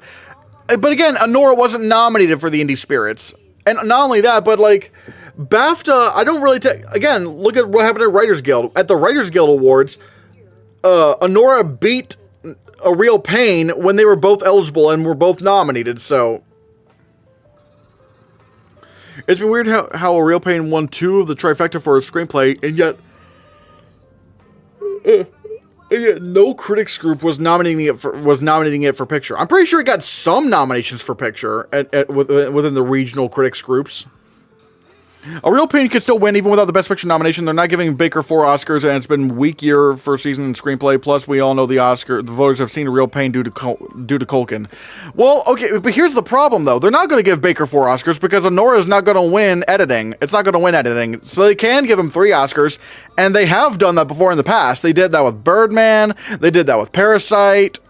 Like, they will give filmmakers a lot of Oscars. And again, the fact that ever since they expanded Best Picture, not one screenplay winner was not in Best Picture. Like, I can't do it. I cannot predict A Real Pain to win original screenplay if it's not in Best Picture. It just can't happen. You need to be in Best Picture to win screenplay. Inarritu didn't win 4, neither did Bong, only 3. I'm not saying Sean Baker's going to win 4 Oscars. He's not going to win film editing. I think editing is going to go to Conclave. That's the best bet you want to go with right now. Like, when it comes to the text, you want to go with with what BAFTA does. This has been the year of breaking stats, so it's possible. But not every stat's going to be broken. Like, especially this. It's like, and when you know that Anora is the stronger film... We all know Anora is stronger than A Real Pain. We all know Anora's winning Best Picture. And I always said it was more likely to win original screenplay than director, and then it won DGA. They can and probably will give Sean Baker 3 Oscars for picture, director, and original screenplay. Because again, you can't win screenplay in this era of Best Picture without being nominated for Best Picture. You just can't. You can't. Sean Baker will be the next Bong Joon-ho for winning 4 Oscars. Well, Bong Joon-ho technically didn't win 4 Oscars. He won 3, because according to Academy rules, the country wins Best International Feature, not the director or producers. So technically, Bong Joon-ho has 3 Oscars. They pre-placed us so we wouldn't be embarrassed by the applause. Anora's not going to win Best Picture, in my opinion. Not that... I think it is. You want to predict that for Best Picture because it won PGA, DGA, and Writers Guild. That's like a very, very strong combo. The last film to lose Best Picture off of winning those was Brokeback Mountain, and there's a very good chance it takes SAG Ensemble tomorrow. And if it wins SAG Ensemble, you cannot not predict Honora for Best Picture. Because, like, if you win PGA, DGA, WGA, and SAG, all of those combined, you are, like, there's no way you can lose Best Picture. Like, no film has ever won all 4 of those and lost Best Picture. Didn't the Daniels win, like, 5? No, the Daniels won 3. They won Best Picture, Director, and Screenplay. Someone pointed out 3 years ago that Screenplay was split like this. Belfast, Critics' Choice, Don't Look Up, Writers Guild, Licorice Pizza, BAFTAs. And between those 3, Belfast was the stronger film. So and it won the Oscar. Yeah, Daniel and Mr. Hannahcast, if you're predicting Conclave in editing, then you should have to predict it in picture too. It's not just winning editing and adapted screenplay. But I can, though. I can predict that Conclave will win screenplay and editing without Best Picture. Because unless Conclave wins SAG Ensemble, which even then I would still go for Honora because it's still winning more of the major guilds. If Conclave doesn't win Ensemble tomorrow, then you can't say it's winning. If it wins no Screen Actors Guild Awards, then you can't say it's going to win Best Picture because you need to win, like, the major guilds. You need to win at least one of the major guilds. And if Conclave doesn't, it can't win Best Picture. People are putting too much importance on editing with Best Picture. I would agree. Yeah, maybe with nominations, getting an editing nomination helps your chances in Best Picture. Sure, but it's not always going to be like, oh, if you win editing, you're going to win Best Picture. Like, Nomadland didn't win film editing. Kodo did not get nominated for film editing. Parasite didn't win film editing. Green Book didn't win film editing. Shape of Water didn't win film editing. Moonlight didn't win film editing. You don't need to win film editing to win Best Picture. You don't.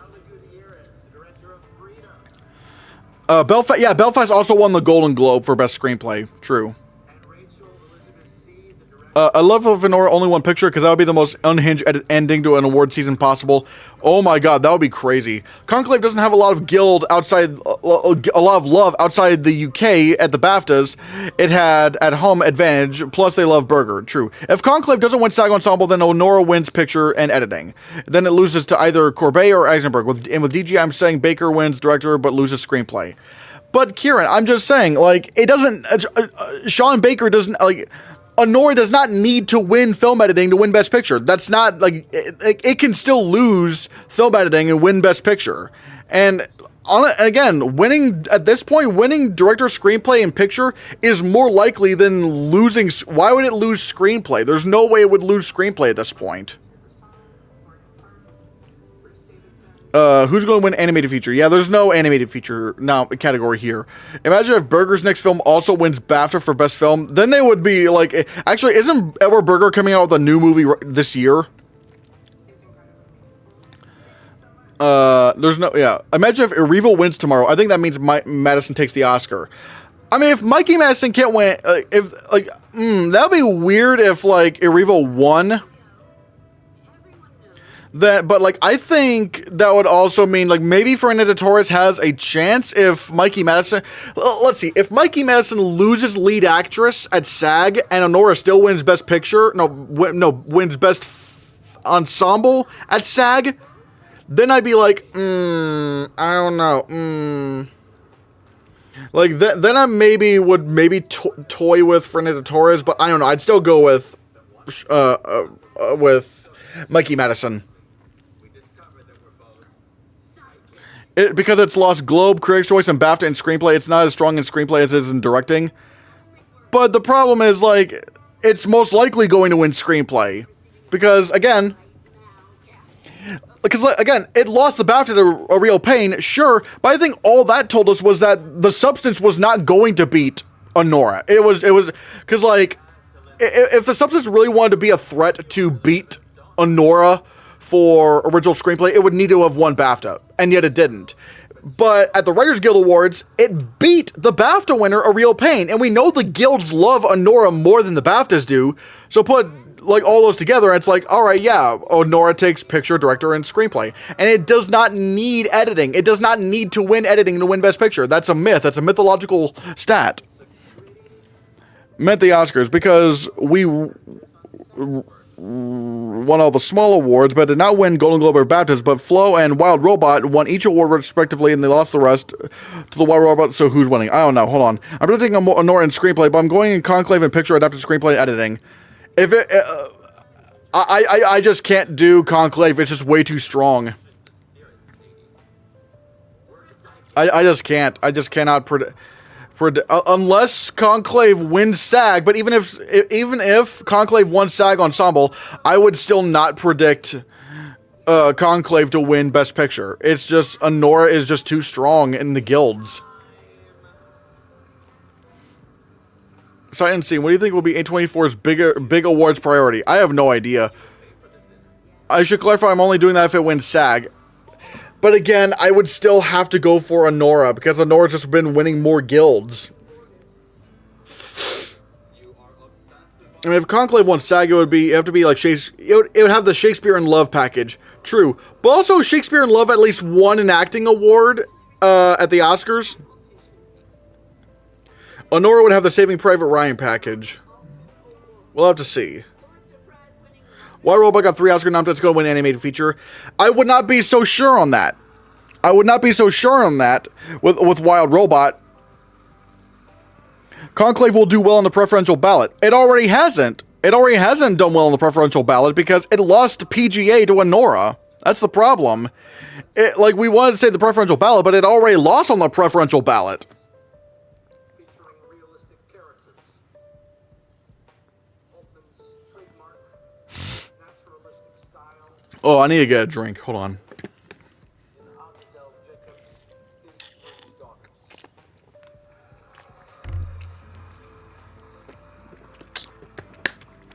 PJ's way smaller than the Academy, though.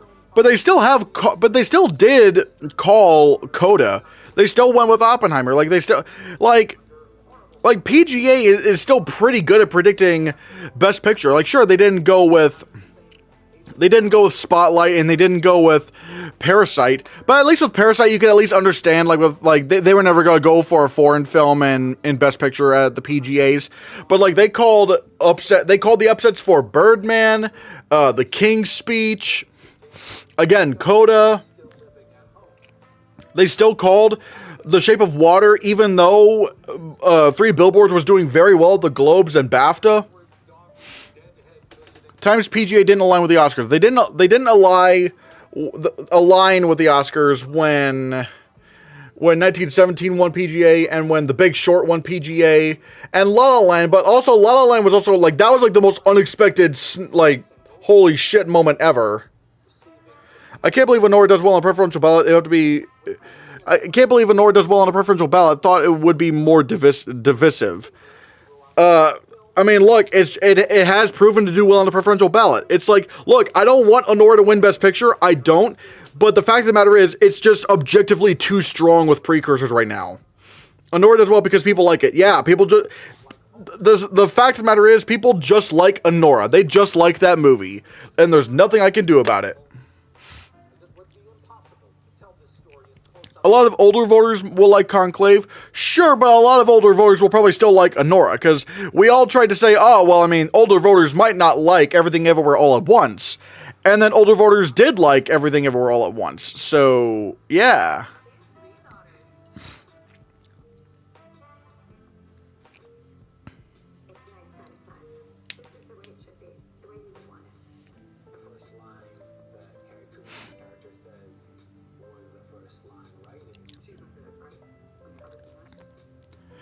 If it doesn't win, will film Twitter bitch and moan? Probably, yeah. I mean, I guess it depends on who wins. Like, if the Brutalist won, I don't think people would really complain that much. They would be like, oh, okay, that's interesting. Conclave, I think there would be like a little bit of like, oh, okay. I think that's basically what it would be like. But I think at this point, as long as Emilia Perez doesn't win, people won't be like upset, really.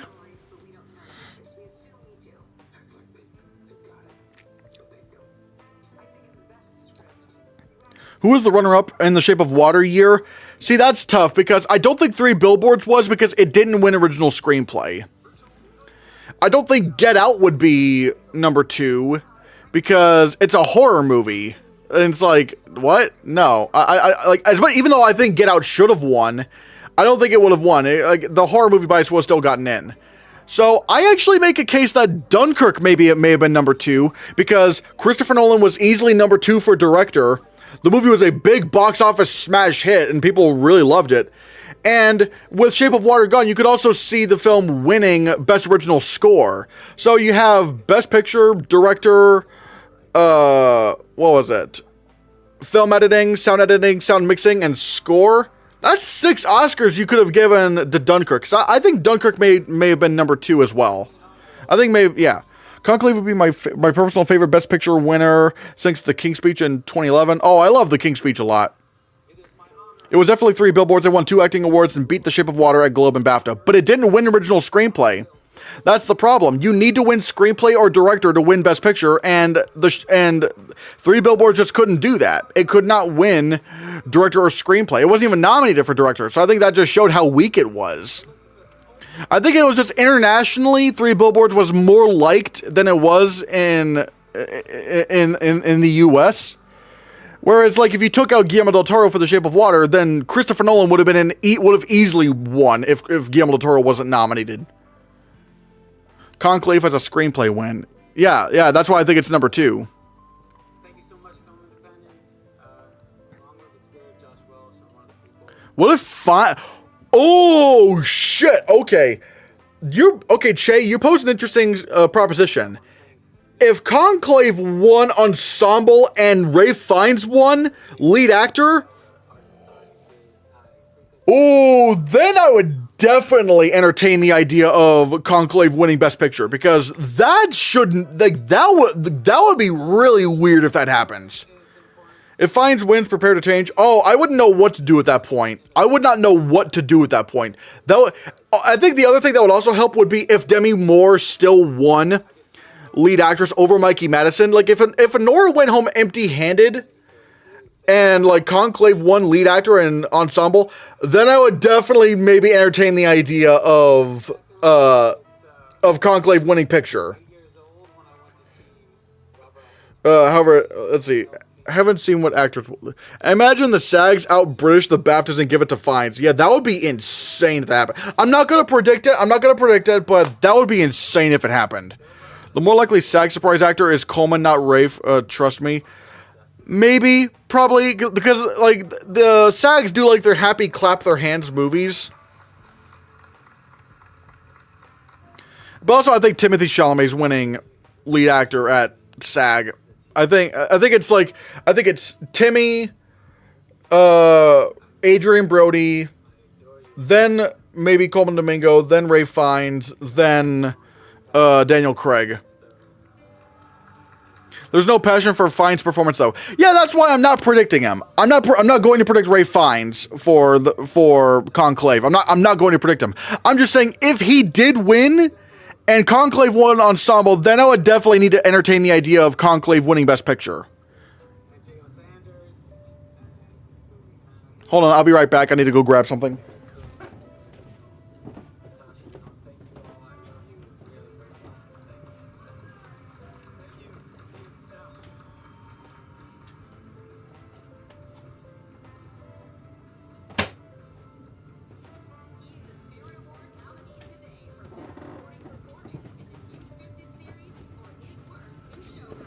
Oh, but yeah, we'll have to see.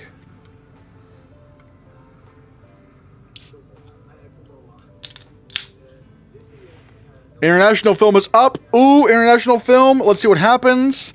I think it's going to go to All We Imagine Is Light. Because, like, that was like sweeping the critics groups.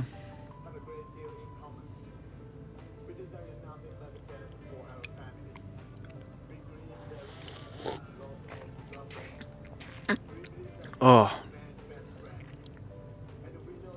I would love it if Flo won. I'm hoping Flo wins.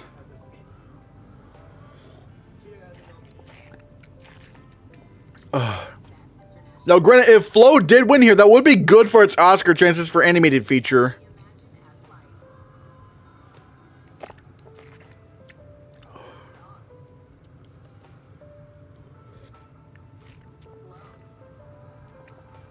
Flo does seem to be one of the more accessible films in this category.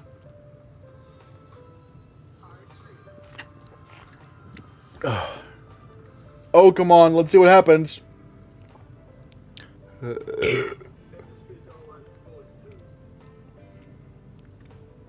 Yo! Hey! Flo! That was awesome! Now they get to make another speech! Oh my god, that's... Honestly, that deserves to win Best International Feature at the Oscars, if I'm going to be completely honest. Man! That's so nice!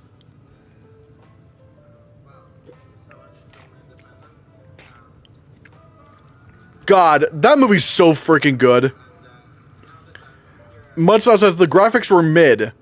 But like... I don't know. I think that's more of a stylistic choice. I think that was deliberate. True. Oscar voting is closed, though. But at the same time, I think it still shows that there is passion for Flo. There is still passion for Flo. Watch Flo beat Emilia Perez. Would people trip out? I'd be tripping out because it would be beating 2 Best Picture nominees.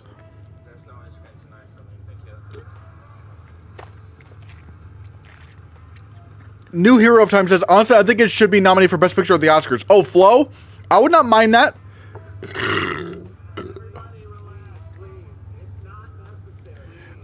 I'm still here's winning Best International. I don't know. I might still have to go with Emilia Perez. I'm not gonna lie, because it's just still too strong. The Wild Robot and Flo should both be excellent. Would both be excellent winners. So would Wallace and Gromit. Wallace and Gromit would be a great winner too, or even Memoir of a Snail. That would be unexpected, but I'd love that. Do you think Zoe Saldana could still lose the Oscar? Can, maybe, but I would not expect it at this point.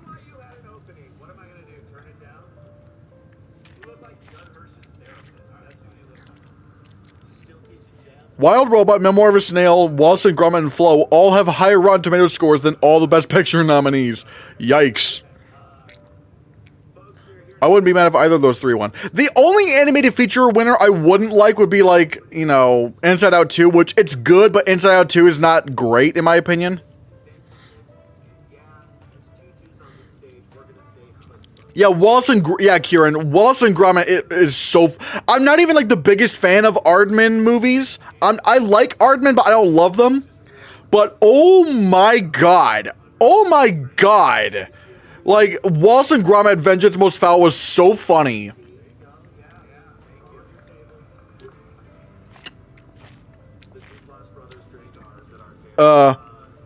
Chase says, I wish Wild Robot won Best Picture.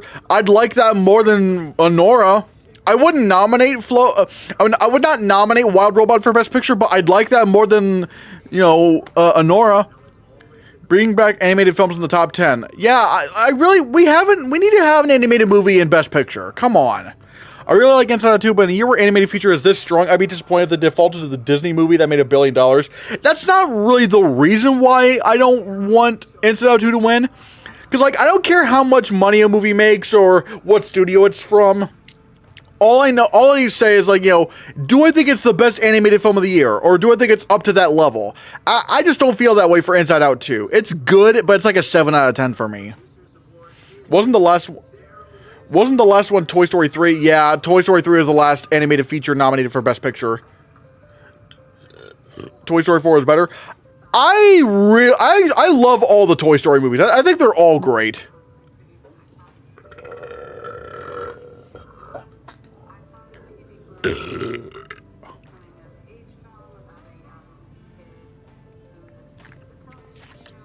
Wild Robot is my personal favorite animated movie of 2024, says Sonic.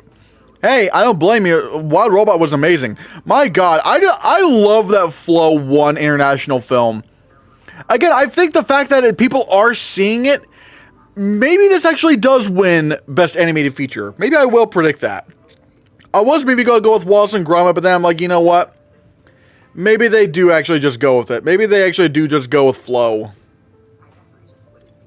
I mean, good God, if Flo was popular enough to get nominated at PGA, which it's only the second ever animated film, no, the second ever international film to do that after the Boy and the Heron, I'll probably just go with Flo. I'll go with the flow, if you will.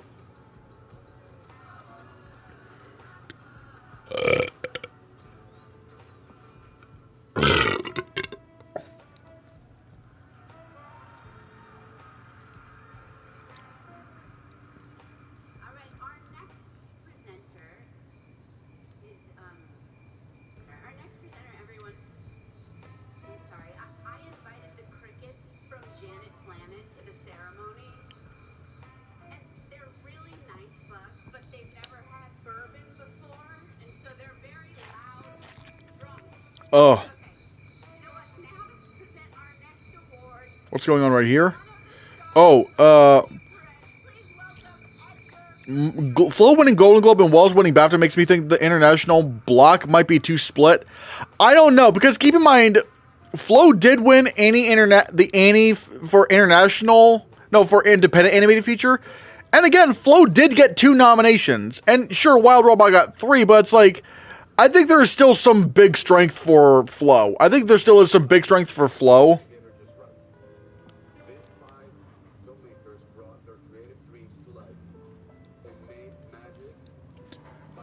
Oh, director. Oh. Whoever wins here is winning the Oscar. I don't know about that. Maybe. But like, wouldn't it be funny if Ali Abessi for The Apprentice won? Yeah, I really hope it's Brady Corbet. Let it be Brady Corbet. Come on.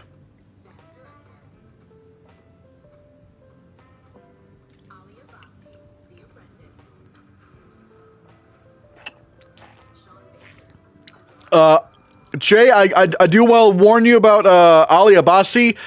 He had some allegations against him released today, and they're not great. He may have touched people. That's what the allegations are saying. Which fuck yeah, not another. Yeah. Okay, come on, Corbet.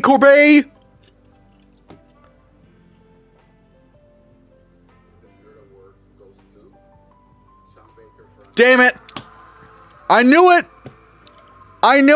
It's gonna come on. Like, they're gonna love Honora, guys. I keep telling you guys, they're gonna like Honora a lot. Sean Baker's movie's gotten a lot of nominations at the Spirit Awards, at the Indie Spirit Awards.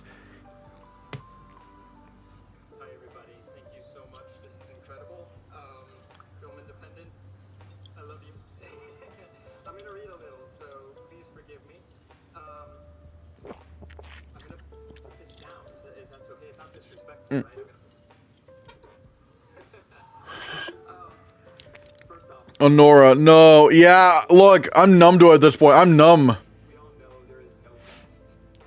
We all made wholly original films. I like Honora. A says, I like Honora, but damn, The Brutalist is way better directed. Come on now.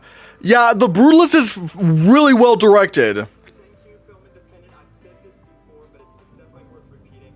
Next to my parents, you've been my greatest supporter. I've been in this room with every one of my films. He's wearing jeans. I mean, it's about. I don't really care about what he's wearing. That's fine. Like, that's not really a concern to me. Crew and 2 incredible producing partners. I don't like that. I don't really care what someone's wearing as long as it's not like offensive. But I just didn't like Honora. I would not nominate him for best director. I want to thank my manager, Adam Kurtz, Film Nation, and our distributor, Media. The Brutalist is a historic directorial achievement. Honora is meh. Perfect release. They just like Honora that much. And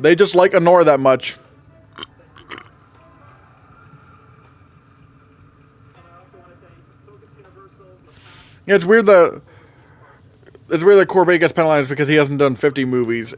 I don't know what it is. I think it really is just like, you know, hey, we like Honora this much. We're gonna give him so many awards. We're gonna give the movie so many awards. Sales that allow for greater risk taken on challenging films. That revenue stream is gone. The only way to see significant back-end is to have a box office hit with profits that far exceed what any of our films will ever see, unless you are Damian Leone and Strike Gold in a franchise like Terrifier. But as we all know, that's an extreme rarity. For me, and I think To be honest, it feels like everyone wants to award Baker this year. They probably think Corbett could be awarded in the future. That also is true. Yeah, because like Sean Baker's been around making movies for the longest time. but let's go with great. If you're a writer, I know A says, I know Torres and Moore are strong, both the strength of Honora and how Mikey is the soul of the film. I don't really see her losing the Oscar. Yeah, if Honora's winning Best Picture at this point, like Mikey Madison's going to win lead actress. It's over. enough to be with the guilds. Take the DGA and WGA minimums and then divide them by 3. Take out taxes and possibly percentages that you owe agents, managers, and lawyers. And what are you left with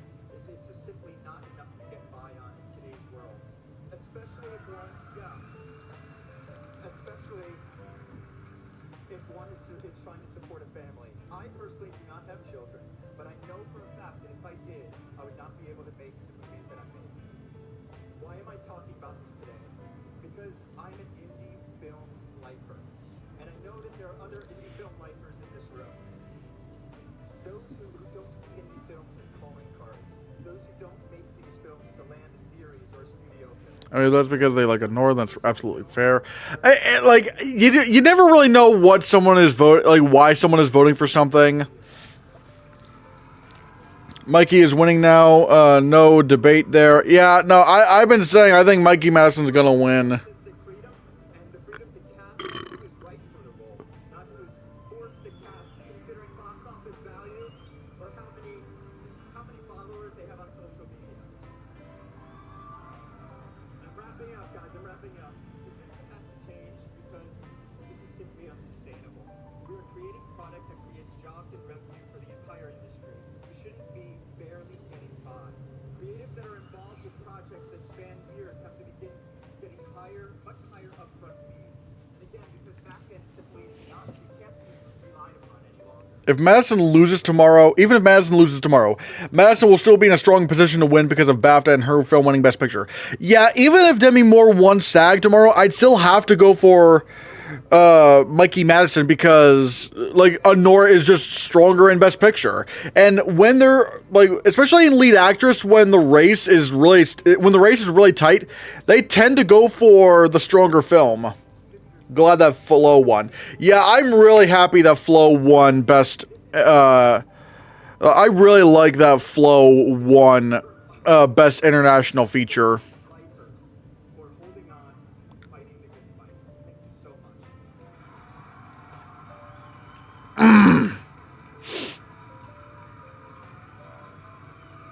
So really, in terms of film, we only have lead performance and first feature. Oh, lead performance! Oh, wait. Oh, God. This is going to go with Mikey Madison. Ah!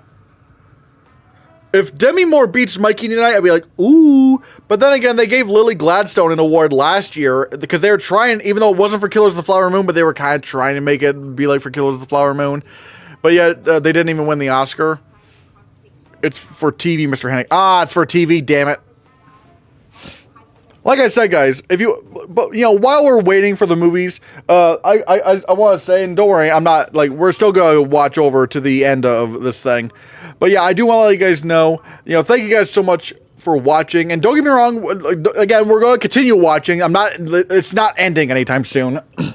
But still, guys, I still want to thank you guys for hopping on board. And again, if you want to support the channel in any way, in any like physical way, I have a Ko-Fi link up in the in the pinned chat, or you can go down here and see see for yourself. Or if you want to send any super stickers or super chats, membership gifting, you can also do that as well.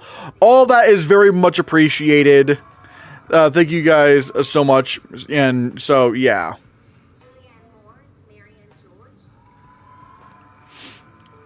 Will you do a SAG live stream tomorrow, reacting live, I mean? No, not for SAG, but I will do a SAG pregame show. I will do that, so watch out for that.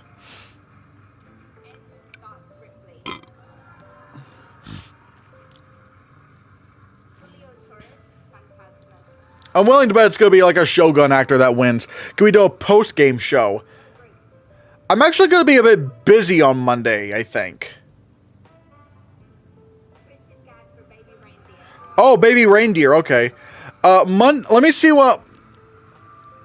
let me see...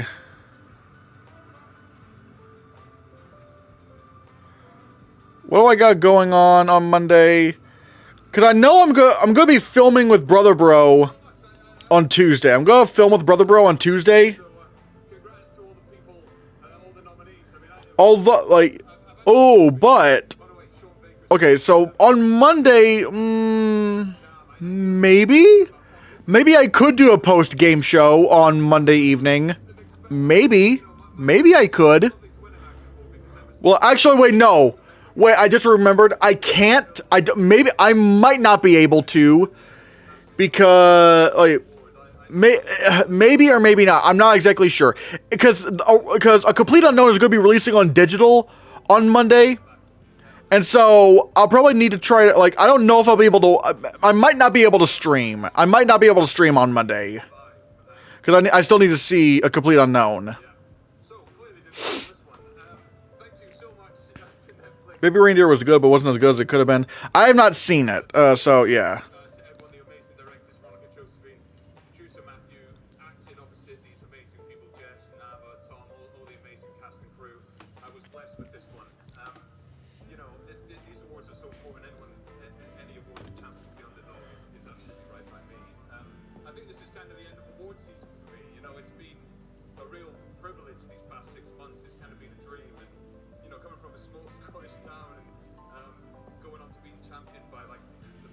GTA 5 mention. Ooh.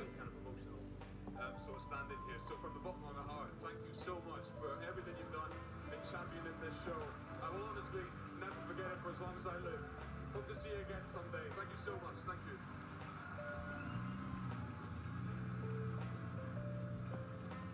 She's a two-time Spirit Award nominee, winning for Best Supporting Female for her performance in the film Other People. You can see her in the upcoming Balls Up and People We Meet on Vacation.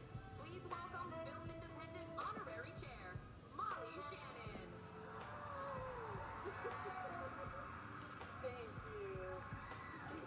All right. Yep. Let's get ready for the Mikey Madison Award. Yeah.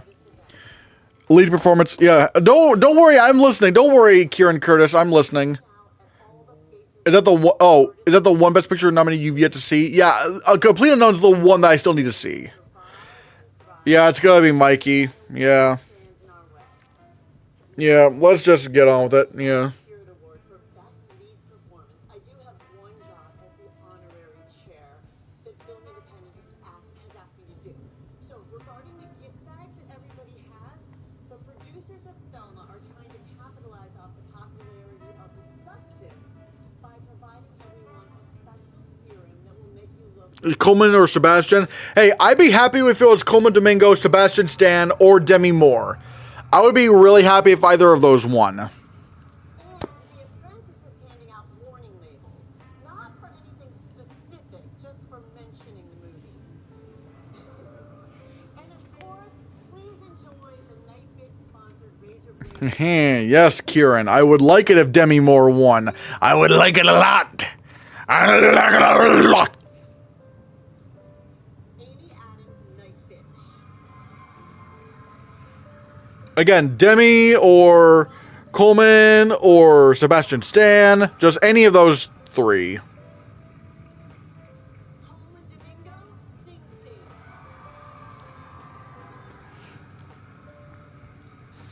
Sing. Keith Cuthbert, Ghost Light. All right, let's listen for the Mikey Madison cheers. Mikey Madison, Honora. All right, that's a pretty good cheer for Mikey Madison. Demi Moore, The Substance. Hunter Schafer, Cuckoo. It's kind of funny that Demi won the early awards and then Mikey swept the industry. That feels backwards. Yeah, that does really feel backwards, doesn't it? That is just weird. Thelma. Is this the only award show that combines men and women? And non-binary people as well. I think they also get nominated here as well. Yeah. I think the Gothams do it too. Award goes to It's probably going to be Mikey.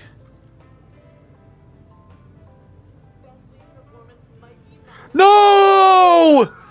I expected it, but no! Ah! Why do we gotta keep giving Honora awards? No!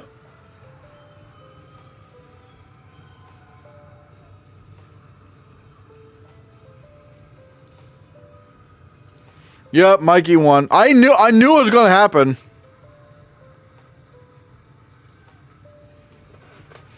Wait, Sonic, Sonic 2000. You've gotten like 9. You've gotten all of these categories correct so far. Holy shit! This is so incredible.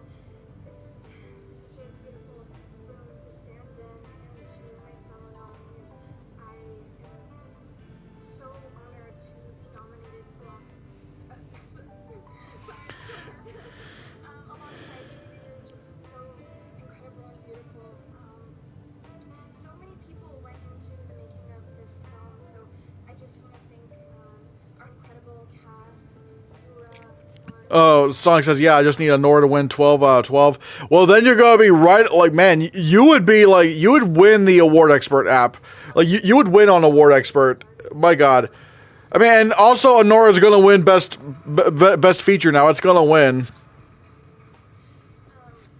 you are an incredible director, a wonderful friend, incredible Chihuahua owner, and just I'm so grateful that you came into my life. And Sammy Kwan, thank you. You're just the most incredible, beautiful person in the world.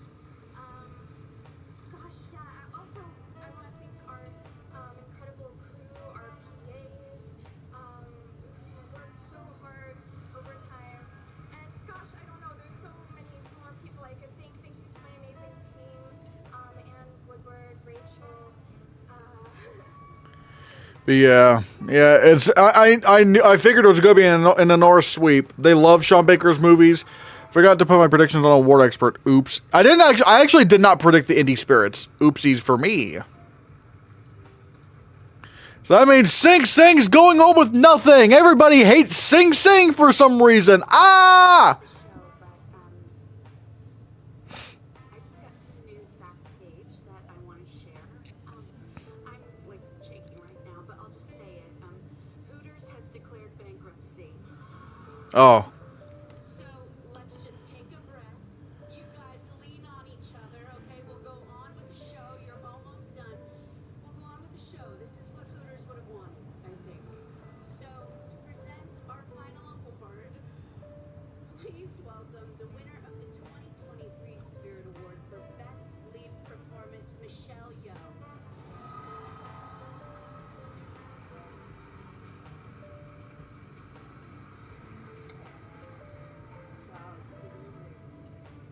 This year's nominees for Best Feature. Best feature. You don't need a budget to make huge impact.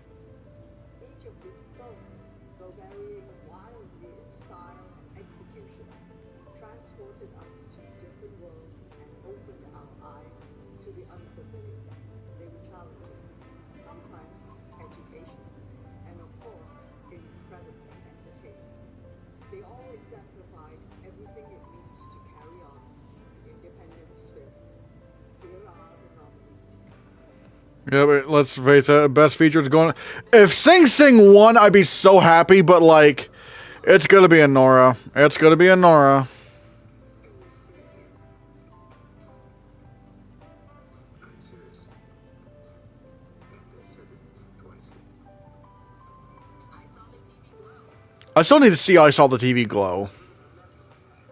It's such a revolutionary atmosphere.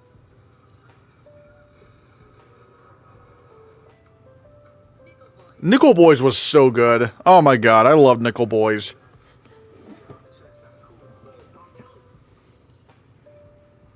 I Saw the TV Glow is pretty great. One of the best from last year. Yeah, I've heard that. Honora's good, but it's not that good. I don't get this crazy hype. I just didn't even like Honora. Sing Sing, you deserve so much better.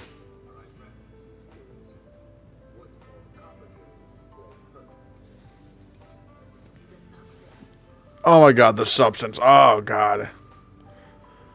And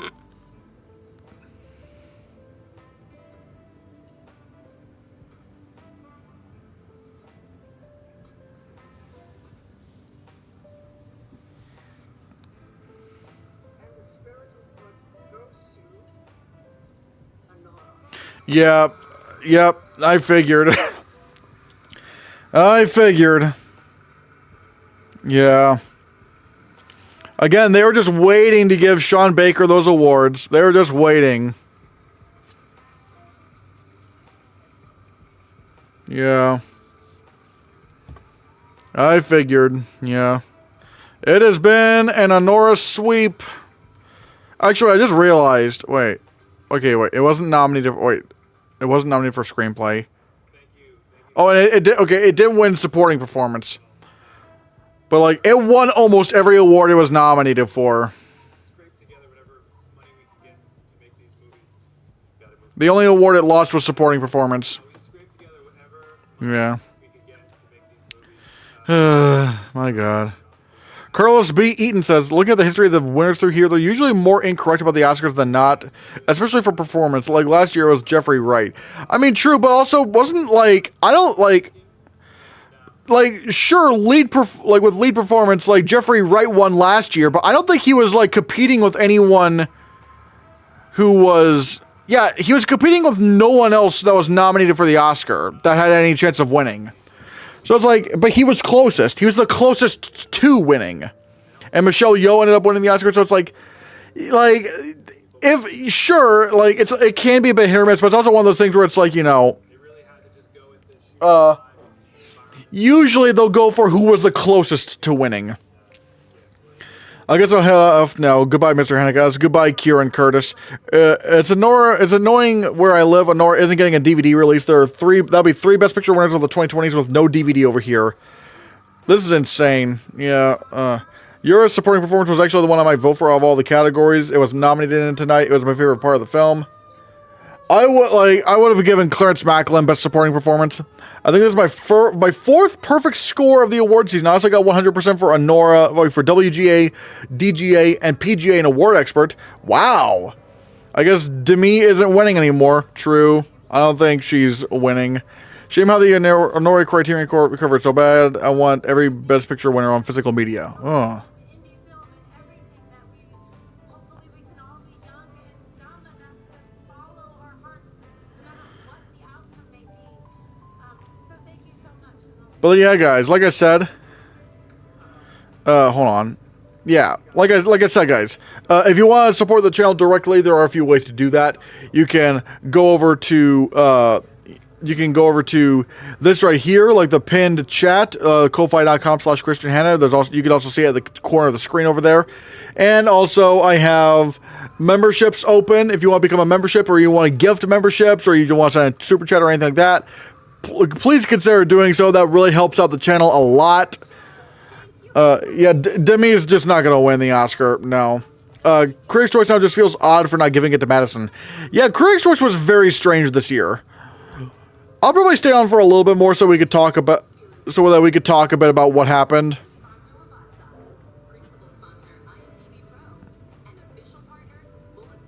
Yeah, Demi winning Critics' Choice was right off the Globe win. If the fires never happened, I wonder, like, how big of, like, I wonder if the substance hype could have sustained. That's kind of what I'm wondering. It's so over for Demi, even if she wins SAG. Yeah, it is over. Like, in the fourth year in a row, a Critic Sweeper doesn't win Critics' Choice and doesn't win the leading award. Oh, I don't know. Oh man, Lily Gladstone should have won the Oscar last year. My God, but yeah, I'm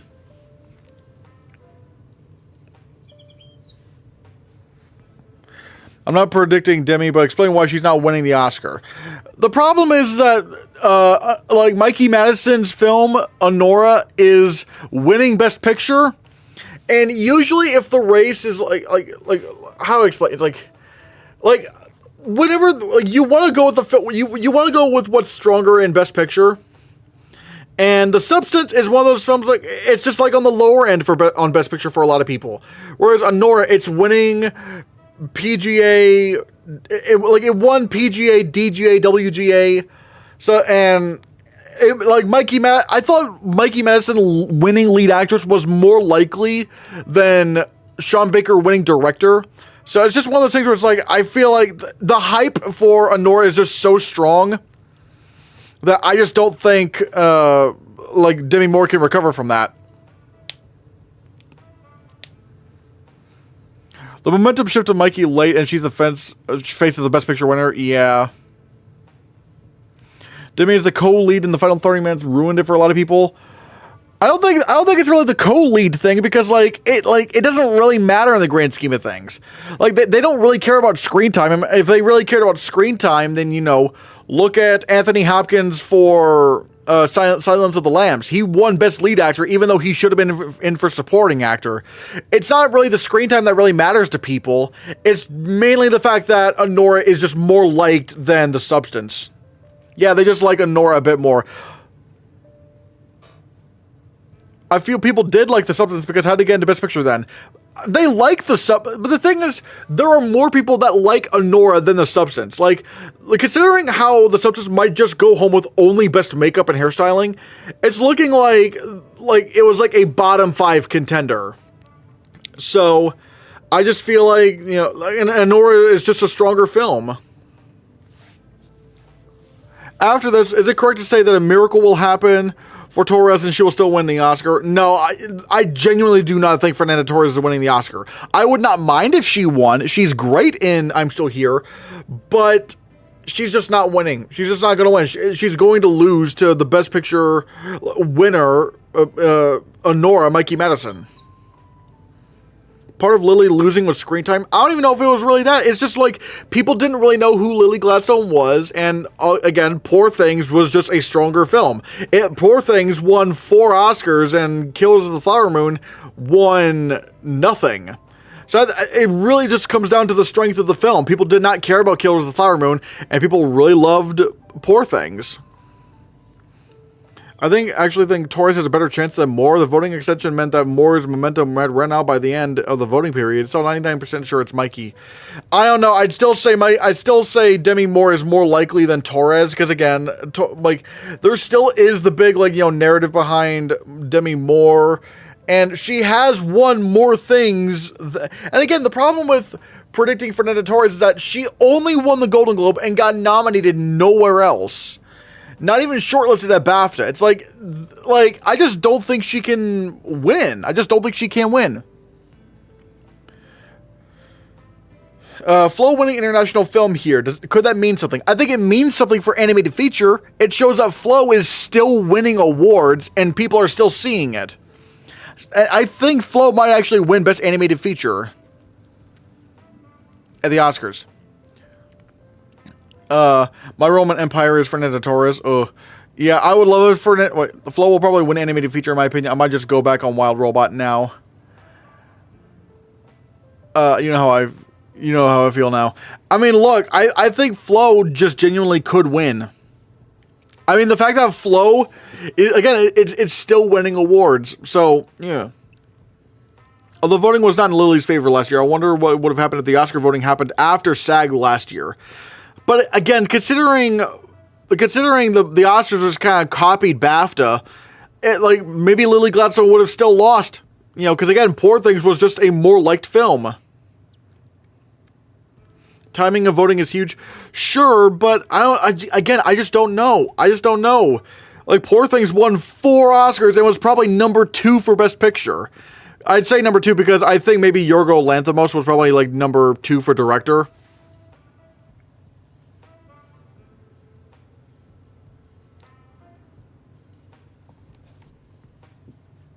But yeah, like I said, guys, again, I know I keep saying this, but I just want to remind anyone, especially considering we have 32 viewers. Oh my God.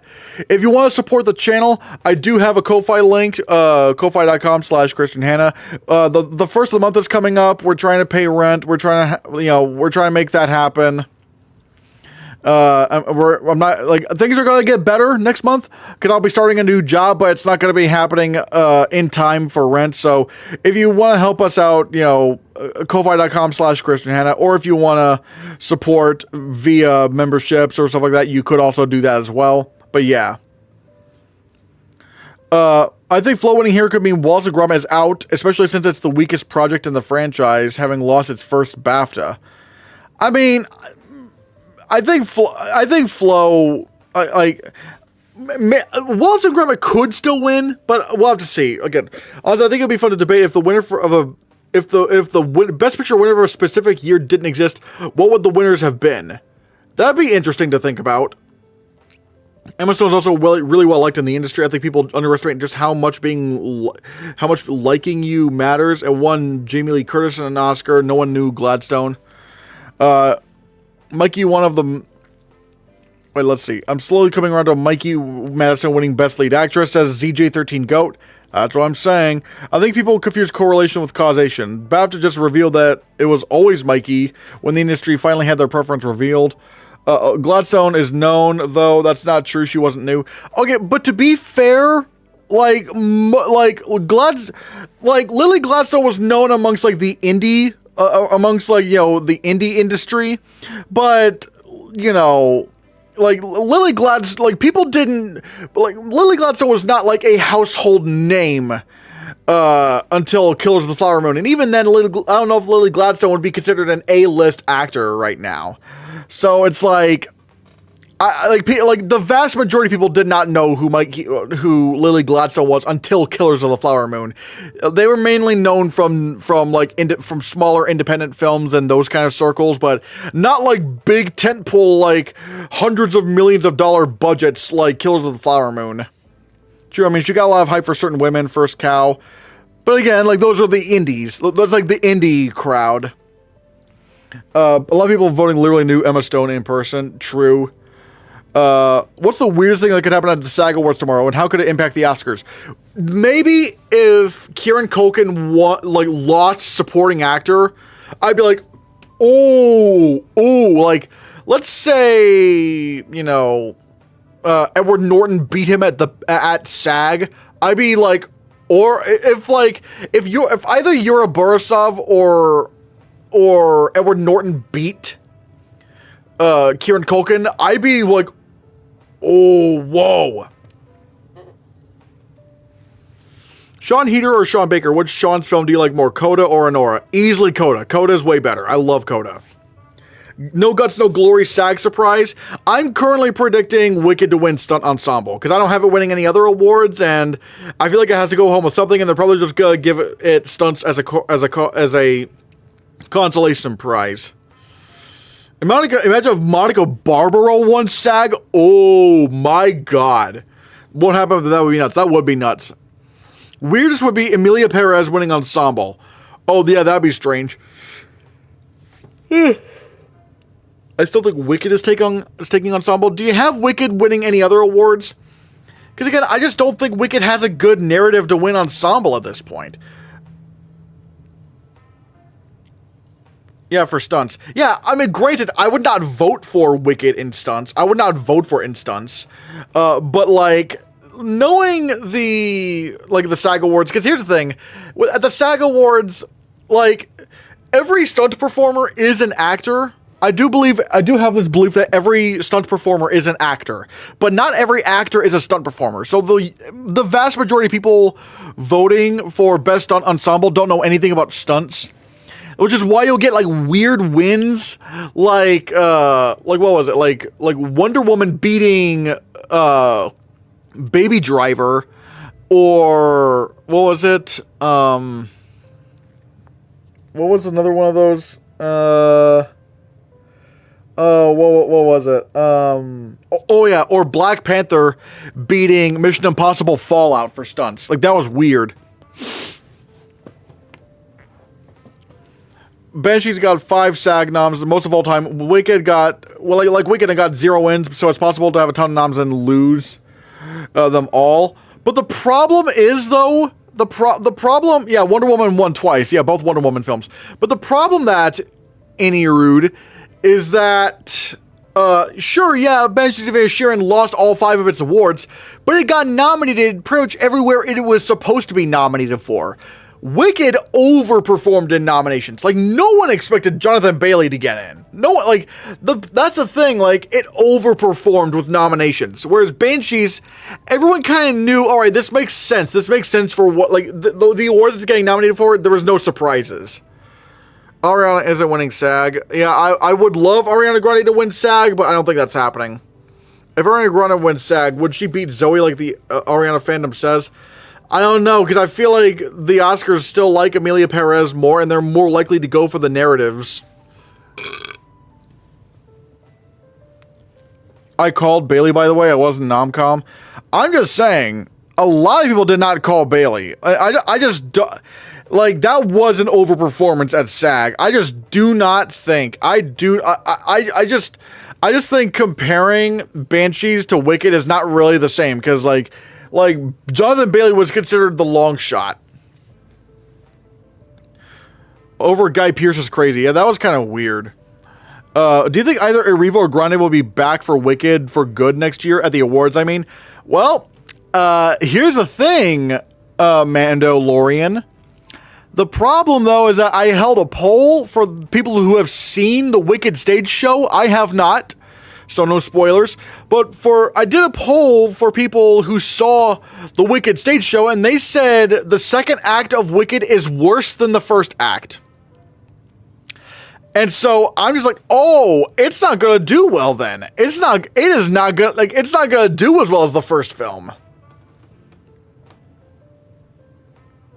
The second half of Wicked is actually so bad. Yeah, look, I have my doubts. Erivo becomes an EGOT next year for songwriting she co-wrote with Schwartz. It'll be consolation for this year. Oh, But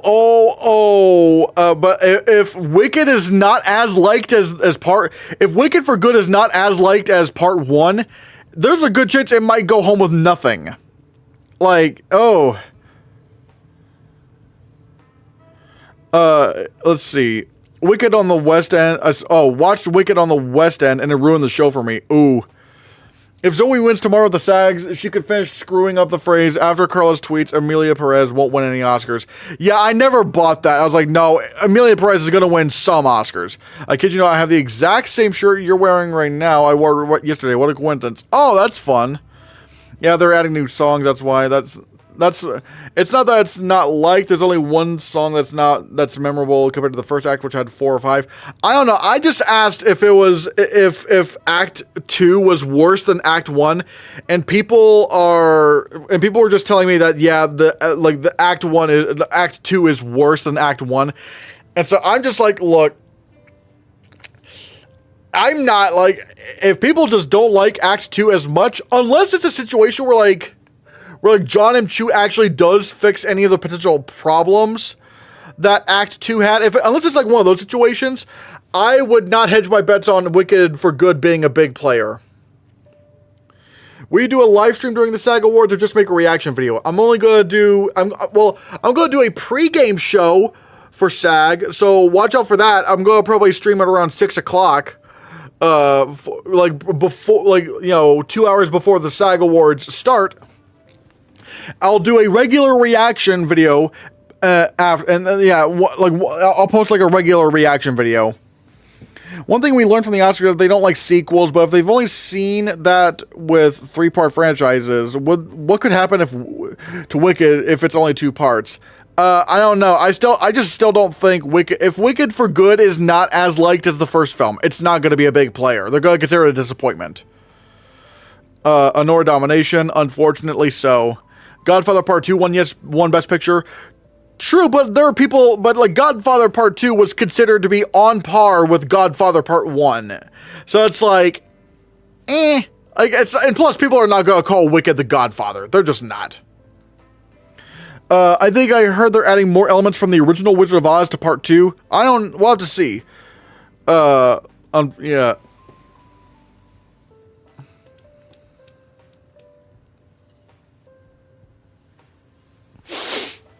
Like I said, guys, if anyone wants to gift any memberships, do that, or, become a member, or super chat, or super sticker, or, become, or go to Ko-Fi, that'd be very much appreciated. Yeah.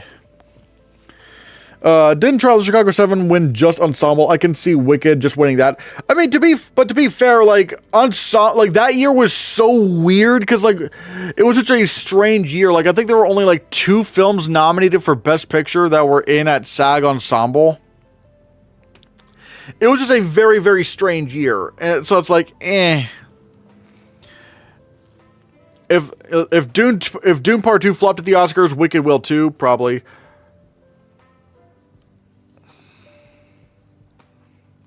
If anything, I think Conclave would be Chicago 7 this year. Maybe, but with how much of a guild sweep Honora has right now, I'm actually predicting Honora to win SAG Ensemble.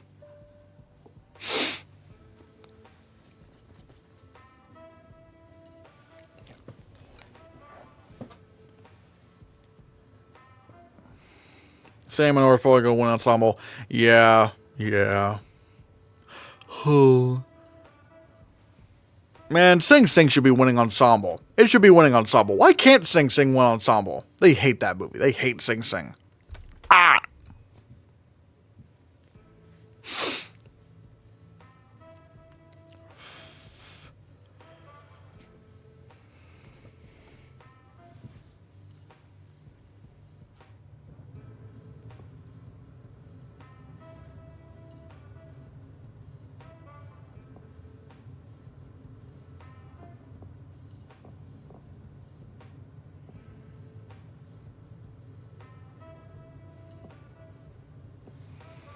Sing Sing is poorly marketed. Ooh. It's just a shame. It's just a shame what happened to Sing Sing. But let's see. But yeah, can we? I'm wondering, can we get at least one new member today? Are we going to be able to get one new membership today? Let's see. I want to see if we can. I want to see if we can at least gain one member today. I want to see if we can do that. Yeah. Sing Sing feels like a film awards bodies would love as well. Like A24 fucked that campaign so badly. In other universes, it's just the best picture. It's the best picture frontrunner. From what I've heard, it was just like people didn't want to see a prison movie, like a movie about black prisoners. They thought it was going to be like really sad and depressing, even though it's not. But man, but I still think to some extent, like it's still A24's fault for not campaigning it correctly. It is a shame. Oh my god. Sing Sing way too indie. A lesser sound of mental. Yo! Oh, I get to. Oh, Annie Rude gets to send a colorful message as a member. Ooh, I didn't know that. But yeah, see guys, if you want to be a member, you could do that. Like you could, if you want to be a member, if you want to use like little Hannahcast emojis, or send these kind of messages in chat, then like yeah, like consider becoming a member. It really means a lot. It's really cool. Like look at this, look at all these Hannahcast emojis. Look at all these Hannahcast emojis. Yeah, see the Pickle Cast. See Awards Obsession has the Pickle Cast.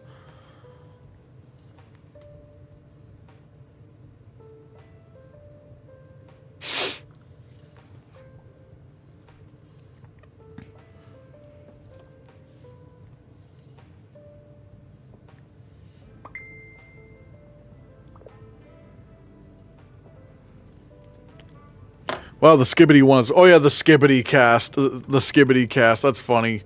Oh, actually, no. I think there wasn't enough space in terms of text to put Skibbity cast, so I just called it Skibbity Boy. But yeah, I still need to make some more emojis. I can make more emojis.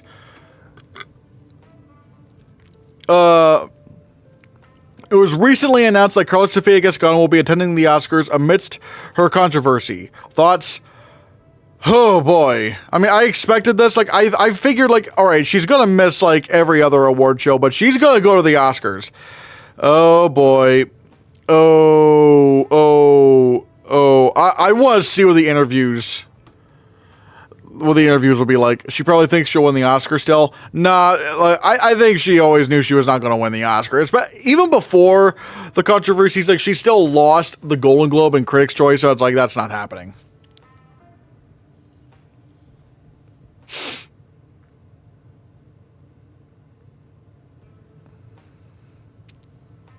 Zoe thanked Carla in her BAFTA speech. I don't think that's going to matter much to voters.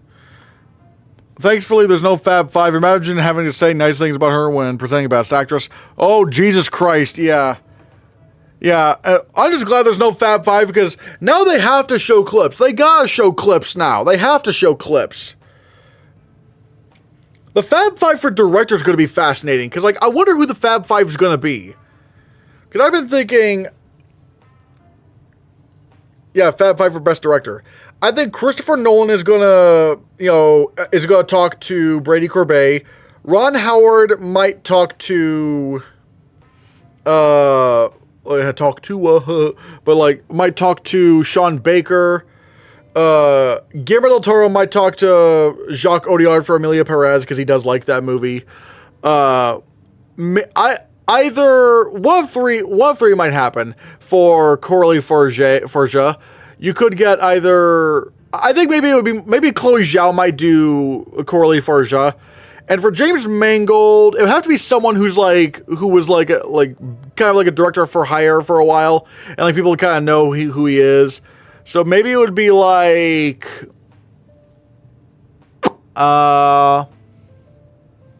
who would be? Maybe Steven Spielberg would talk to James Mangold. That's what I'm thinking. Christopher Nolan is shooting The Odyssey. I don't know if he will come to the Oscars. He probably will. He probably will. Is Fab 5 out because of Carla? No, apparently they made that decision right before Oscar nominations came out. They ditched Fab 5 for acting because of Carla. I think they announced. I think they said they were gonna ditch the Fab 5. Like they said they made the decision before like Oscar nominations went out. So, but yeah. I think Christopher Nolan could probably like set aside his schedule for like one night. I don't like Fab 5. I like Fab 5. Well, then again, like why no songs though? I have no idea. I think they're trying to cut down on time. I think that's what they're trying to do. They're trying to cut down on time. You know, by not performing the songs. Because like last year, when presenting the category for Best Original Song, they didn't even run through the nominees again. And then when they were presenting Best Picture, they went straight to the card. They didn't say who was nominated. It's like, it was such a disaster of a presentation. This time they have no excuse. They better show clips. They better show who was nominated right before opening the envelope. I don't mind having the monologue, especially if you have Conan O'Brien. But like now they have no excuse. They got like, cut the bits, like the little bits like in between the awards. We don't need that. Just have your monologue. That's fine. Get to the awards. Stop bullshitting everyone. So yeah, and don't play off winners. Yeah. Let the winners give their speeches. How do you think Diane Warren feels about the songs not being performed this year? I don't know. A monologue is always so cringy. Not always. I do like monologues when they're good. I mean, I wasn't a big fan of. I was kind of mixed on Jimmy Kimmel's last year, but during the Everything Everywhere year, I did like his monologue then. And knowing Conan O'Brien's gonna bring it. Like, he's really good. Like, I think he's gonna do a really great monologue. Yo, back again. What did I miss? Oh, apparently, Honora did very well at the Indie Spirits, unfortunately. Honora or Wicked winning SAG Ensemble tomorrow. I am predicting Honora because Honora is stronger in Best Picture and it's been having a big guild sweep. Even then, I would have said Honora was going to more likely win SAG Ensemble than win DGA, so... I don't really know much about Conan, so I'll trust you. Yeah. Like I said, guys, just as a little reminder, the first of the month is coming up. We're trying to raise some rent. Things are going to get better next month, definitely, because I'm going to be able to start my new job. But for now, like I won't be able to get paid. But by the time the first rolls around. So if you want to become a member, if you want to send anything immediately our way, Ko-Fi, we have ko-fi.com/Christian Hannah. We even have the link pinned in chat. But if you want to also show your support, in terms of super stickers, super chat, membership gifting, you could also do that as well. I hope you would consider becoming members or sending anything through Ko-Fi. Thank you. But yeah, I really do like Conan O'Brien. I think he's going to do a great job hosting the Oscars. I think he's going to do a great job.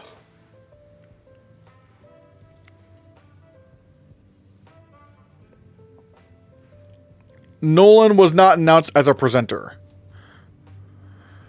Oh, okay. On my way to go see the monkey. Oh, bye, awards obsession. Goodbye. Wait, Nolan was not announced as a presenter. Have all the presenters been announced, though? Have they all been announced? Because I would say it would be very weird if they did, like, the director Fab 5, but, like, they just did not have it be presented by directors.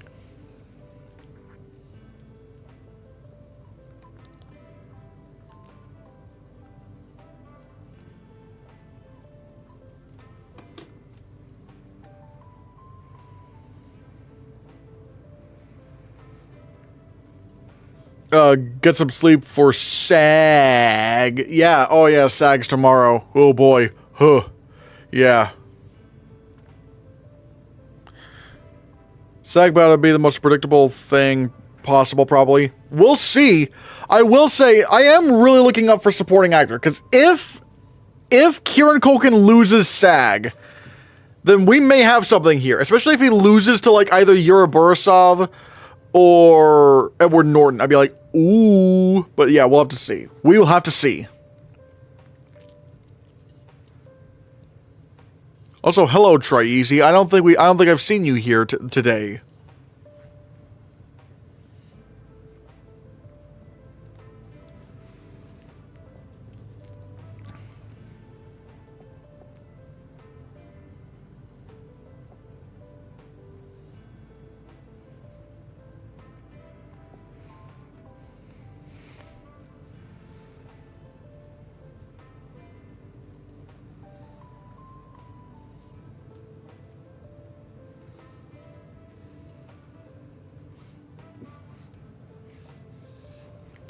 Let's see. What else? What else?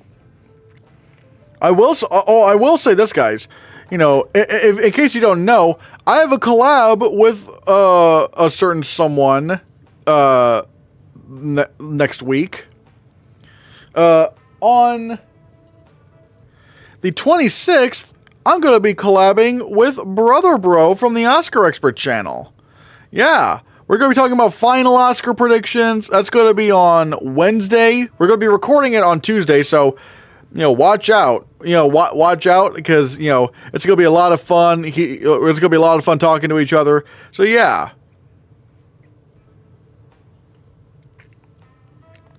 If Honora wins, SAG will be boring. Yeah, it's not really fun when something you don't like wins.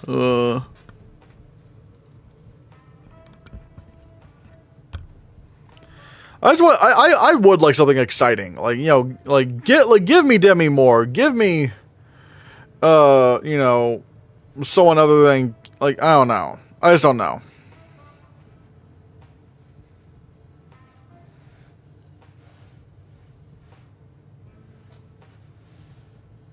Oh yeah, what? Oh, Brother Bro, yeah, I'm gonna be collabing with Brother Bro. Try easy.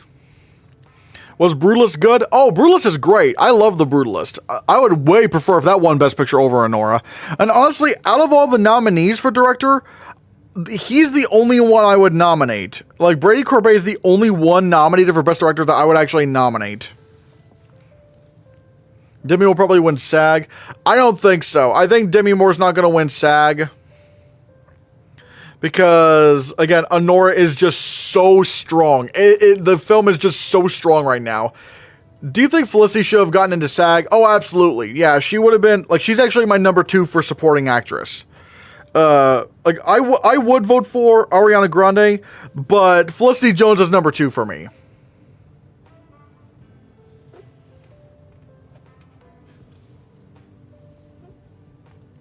SAG loves narrative. Lily beat Emma.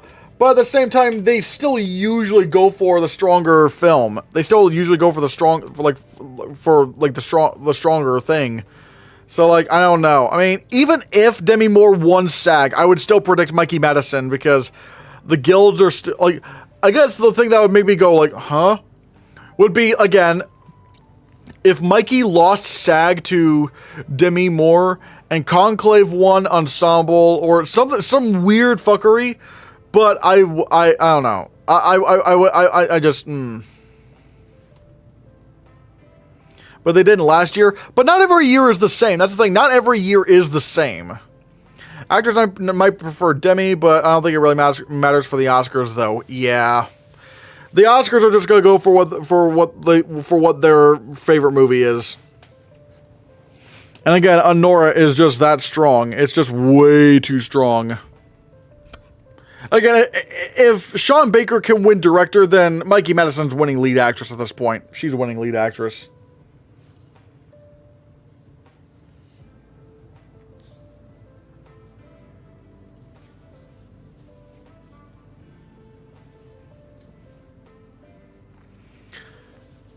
Actors will absolutely prefer Demi. We'll have to see. I still think Mikey Madison wins. I'm still going to predict that Mikey Madison wins SAG.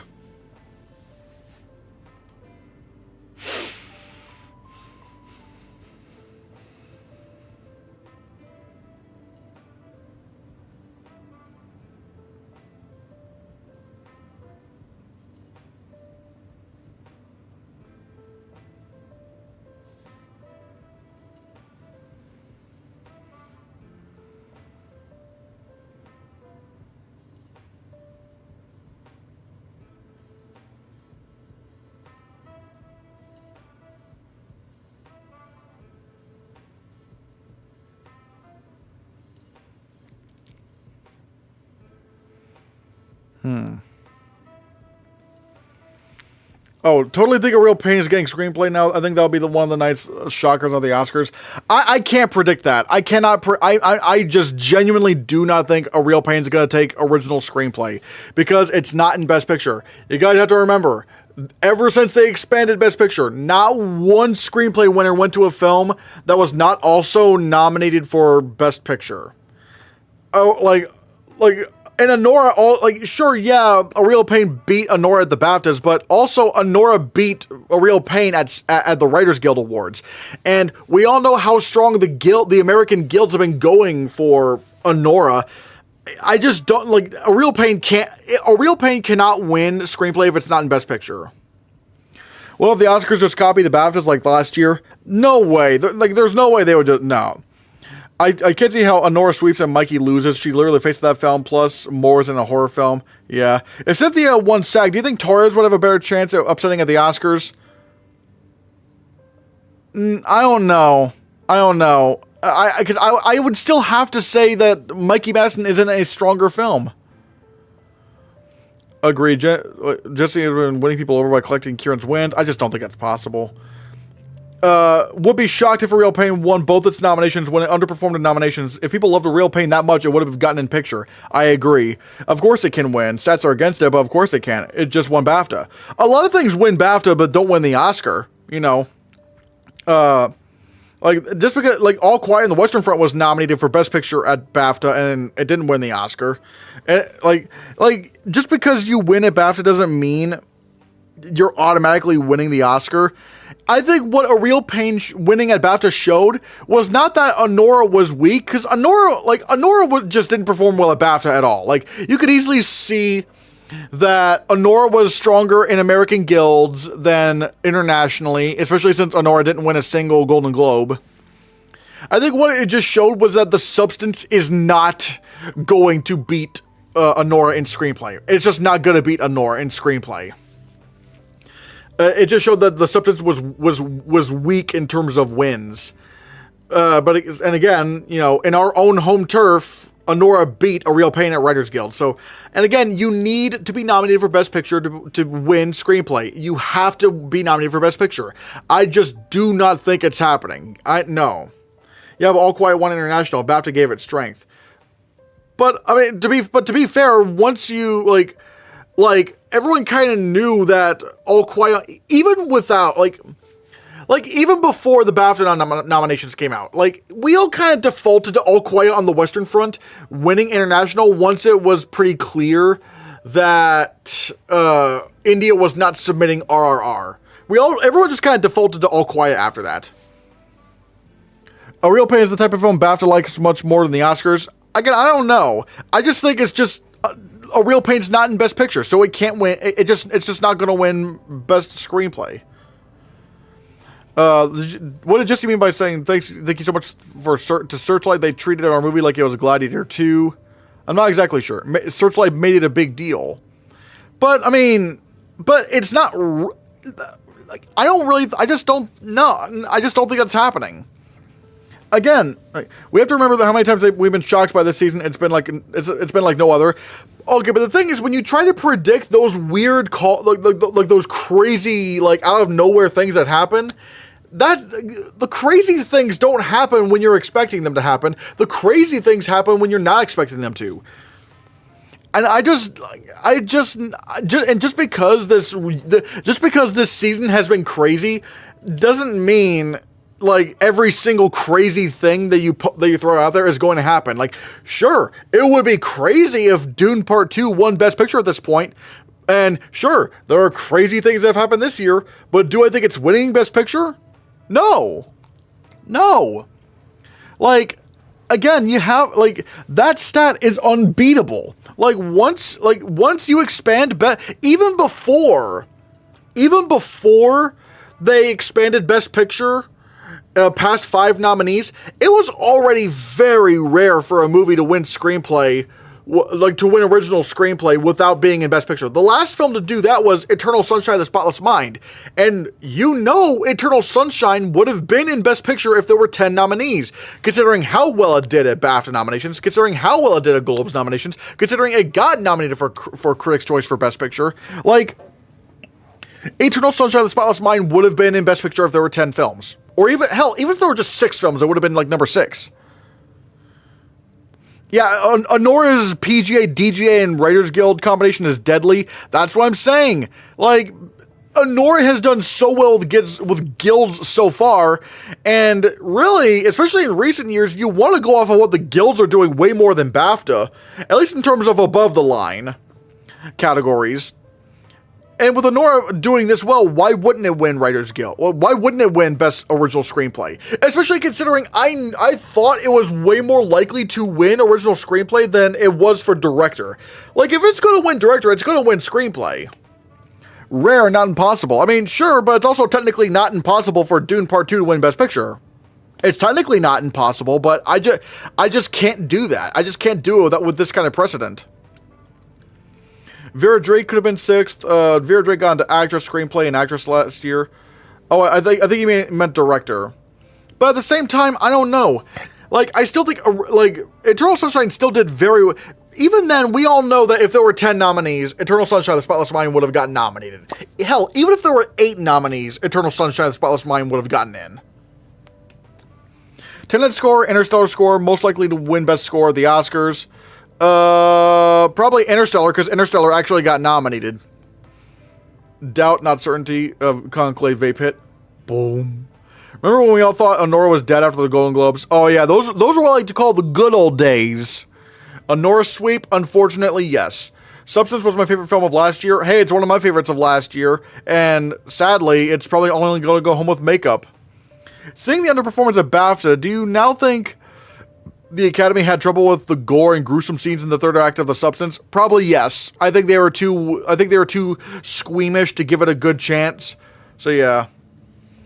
Yeah, the good old days before man, I remember I was saying bye Honora, bye, and oh man. Oh, how naive I was. Oh, we could have had it all. We could have had it all. We could have not had Honora sweep. Why did we have to have Honora sweep? Ah!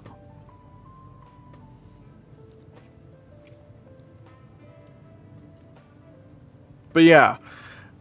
And again, like I said, guys, if you want to become a member of the channel, you can go over here in the chat. You can either, super stickers, super chat, membership. You could become a member, or you could gift memberships to other people.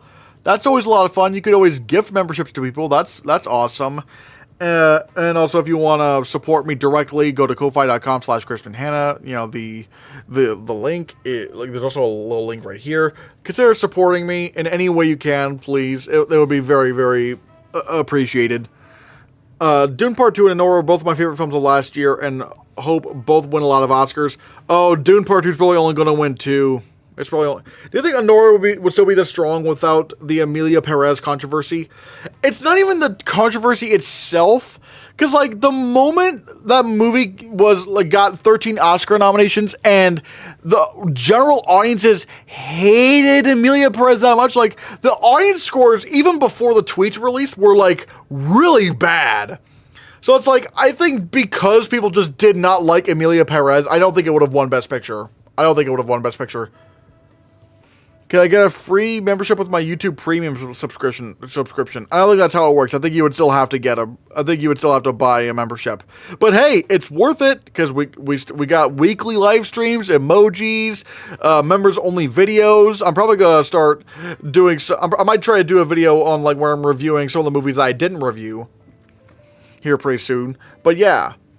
So you consider becoming a member. It would really mean a lot if you did. The Substance will get 2 Oscars. It deserves everything it's nominated for, in my opinion.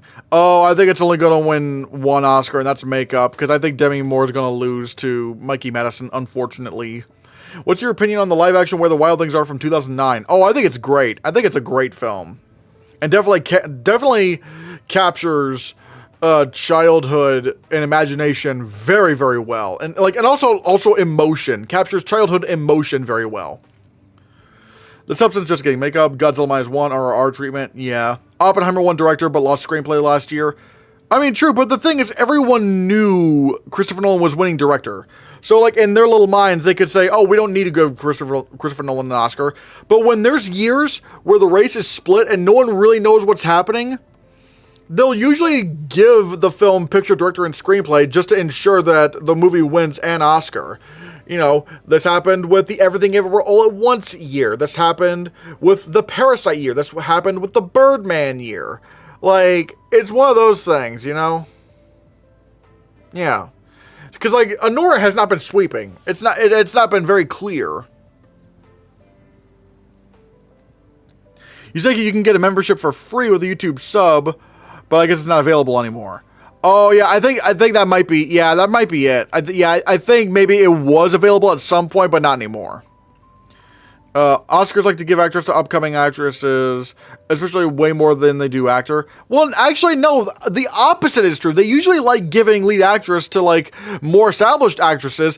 It's just this year is weird because, you know, they're gonna go for the more new actress because she's in a stronger Best Picture film. I want Timothy to win over Brody at the Oscars, but I already know Brody's winning. I've not seen A Complete Unknown yet, so I can't say. Is the Indie Spirits Awards useless for award season? Not completely. At least if you're trying to look at winners, like, there's still a little bit of hype left, so I'd still say maybe a little bit for the Spirit Awards. Do you remember the live-action Underdog movie from 2007? Oh, yeah, I remember the Underdog movie. I don't remember liking it that much, except I did really like the plain white tees cover of Underdog. That was pretty cool. I don't think Brie Larson was that established when she won, but at the same time, she was sweeping, and also, she still had a few, like, very noteworthy films under her belt. Like, she still was in, like, 21 Jump Street, and also Scott Pilgrim vs. the World. But again, she was sweeping. That's the thing, she won everything. Young winners are female. I mean, sometimes yes, but also sometimes no. Like, look at Frances McDormand when she won her third acting Oscar, or Meryl Streep when she won her third acting Oscar. Like, it's not like, and even when they are young, like Emma Stone when she won for La La Land, people knew who Emma Stone was. Like, everyone knew who Emma Stone was. Is Daniel Kaluuya still doing that live-action Barney movie from Mattel, since we still have that live-action Barbie movie? I have no idea. What's a movie everyone loves you hate? P.S. You can't say Anora. Well, I don't hate Anora. I don't like it, but I don't hate it. That's tough. I'm not exactly... like, it's really tough. I don't really know. Wait, what was one movie that I saw that was like, I thought it was terrible, and yeah, everyone was like, oh yeah, I love this movie. I'm like, what?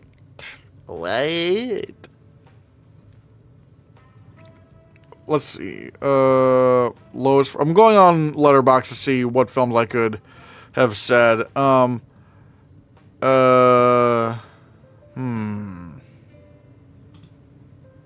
movies that everyone loves that I hate. I'm trying to figure out what would be one of those films, because I don't, like...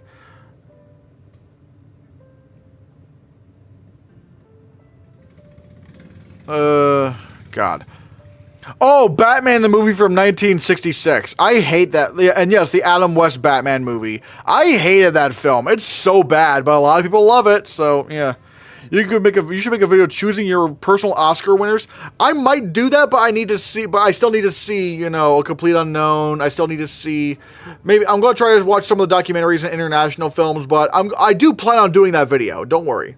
Jennifer Lawrence was very young, but she'd been nominated before, I guess. Yeah, and she was also fresh off of the Hunger Games. She was still pretty big. Youngest male actor was Brody, and the guy was almost 30. I know Anora has amazing momentum now, and even though it has no real evidence of winning, The Brutalist is such an Oscars-friendly film, it shouldn't be ruled out. The problem is The Brutalist has not won a single major guild. If you want to win Best Picture, you have to win some award at the guilds. Either DGA, PGA, Writers Guild, or some SAG award. You need to win something. You need to win one of those if you're going to win Best Picture. And if Adrian Brody loses lead actor tomorrow, there is no then The Brutalist just can't win Best Picture because it has no guild love. many women in their 20s won. Sure, but again, a lot of them were like still somewhat well known.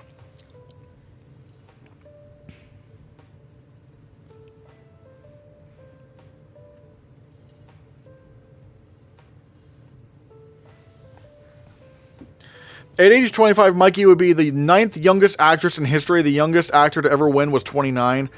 Oh my god. I'm older than Mikey Madison. Shit. The Brutalist losing director and picture is gonna be looked back as a bad Oscar snub.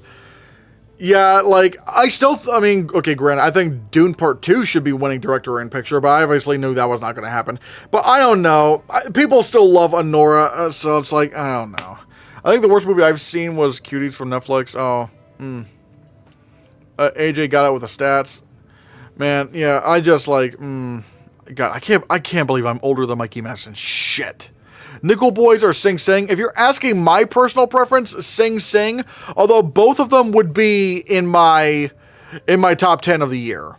Have you seen The Brutalist? Yes, I saw The Brutalist. The Brutalist is fantastic. It is a great film. And out of the nominees for Best Director, Brady Corbet would be the only one I would have nominated. My director lineup would look very, very different. A 10 and 11-year-old won Oscars. Don't feel too bad. Oh my god. They won Oscars and yet I'm here trying to get money for rent on the first. Oh.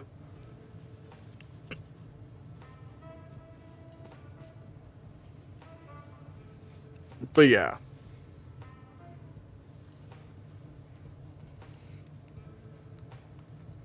What do you think of the chances of Conclave winning Best Picture?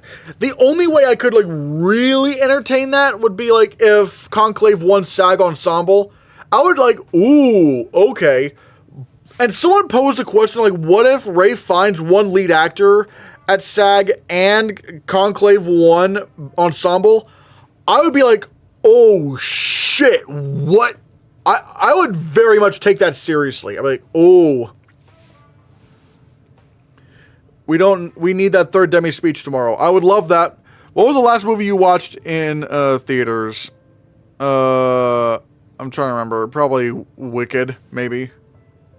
But then again, I don't know. Actually, no, I think I've seen a few others. My memory's not that great, actually. Who is your favorite winner in both screenplay categories? Like, are you talking about, like, for this year? Like, what I would choose to win screenplay? Are you asking that? Because if you're asking what I would vote... If you're asking, like, what I would have voted for... in the screenplay categories... No, of past screenplay winners... I love Get Out. I love Get Out winning original screenplay. Like, that was... that might be one of the best written films I've seen in a good long while. And for adapted screenplay, that's tough.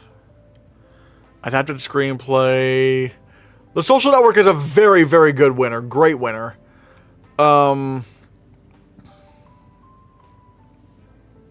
also really, really love Moonlight as a screenplay winner. That was also a great screenplay winner.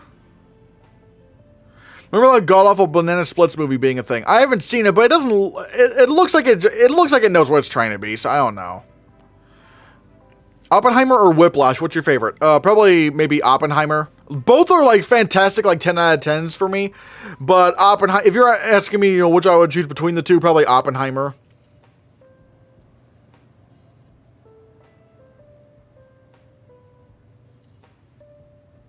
Oh, No Country for Old Men. That was also amazing.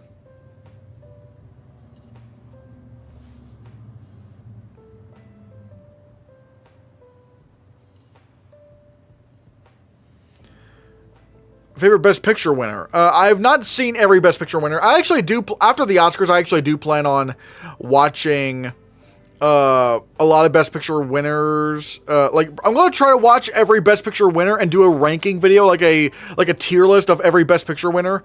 So that, I might try to do that. How would you feel if Sony Pictures Animation actually made and did the Popeye movie from 2016 or 2017? I'd be curious, but I don't really have that much attachment to Popeye. Emoji Movie or Emilia Perez? I mean, no, Emilia Perez is a better film than the Emoji Movie. Let's be real here. Come on. Yeah. The Brutalist feels like there will be a lot more. Feels like there will be blood. And gonna follow the actor win. Yeah, Brutalist, like, man, like, I really love There Will Be Blood, by the way. There Will Be Blood is fantastic. My favorite Best Picture winner ever is Parasite. So there's that. Yeah, I do really like Parasite. Parasite's actually fantastic, actually. Yeah. It wouldn't have been my pick to win Best Picture, but it was a great film. It was a great film. Also, Moonlight would also be up there with like some of my favorite Best Picture winners. Do you think Felicity would have had a better chance at winning supporting actress if she was nominated everywhere? Yeah, probably. Yeah, I probably, yeah. Yeah. What would your pick be for the 2020 Oscars? If we're talking about the Parasite year, honestly, hold on, I'm trying to look here because I want to make sure. I'm not gonna lie, my pick for Best Picture that year would have probably been Avengers Endgame. I mean, come on. That's like a historic film. I'm gonna be completely real. How do you think the season would have changed if Sing Sing was nominated for and won SAG Ensemble? Well, yeah, it would probably win Best Picture. If it was also winning Adapted Screenplay, then yeah, it would probably win Best Picture. One Flew Over the Cuckoo's Nest is my favorite Best Picture winner, but Moonlight is up there too. I've actually not seen One Flew Over the Cuckoo's Nest. Wait, Infinity War or Endgame? Well, I mean, okay, if we're talking about like, wait, no, never mind. Oh, wait, okay. I forgot. Like, we're talking about, like, movies that were nominated for Best Picture that year. Because if we're going beyond that, then Endgame. And between Infinity War and Endgame, I would choose Endgame. Both are fantastic. But Endgame is a little... But if we're talking about just the nominees, then my pick for Best Picture that year would have been Joker. And I'm not like one of those Joker bros who goes like, oh, I see myself in the Joker. Like, he's a hero. No, like, I think it's just a very fascinating villain origin story for the Joker. That's kind of how I see it. I take it a lot at face. And any theories I have about Joker and what it's supposed to be is just mainly in the context of Batman lore. Like, you know, did the Joker imagine Batman? Like, is Batman all in his head? Like, that kind of stuff. Like, I do think Joker is fantastic. If Conclave gets ensemble, then editing, and obviously adapted screenplay at the Oscars, I think it's getting Best Film. I would still hold your horses on that because, again, Nora still has a lot of love. Again, if Ralph Fiennes wins lead actor as well, if Ralph Fiennes wins lead actor at SAG, and the movie wins SAG Ensemble, then oh boy, that would be a legitimate race. I'd still probably go for Nora, but man, oh my god, that would be crazy. Joker has amazing score, performance, cinematography. Oh yeah, it does. Also, great editing as well. It's really an across the board achievement in filmmaking. Like, so much of it is done. So much of it is so good in terms of even the production elements of it.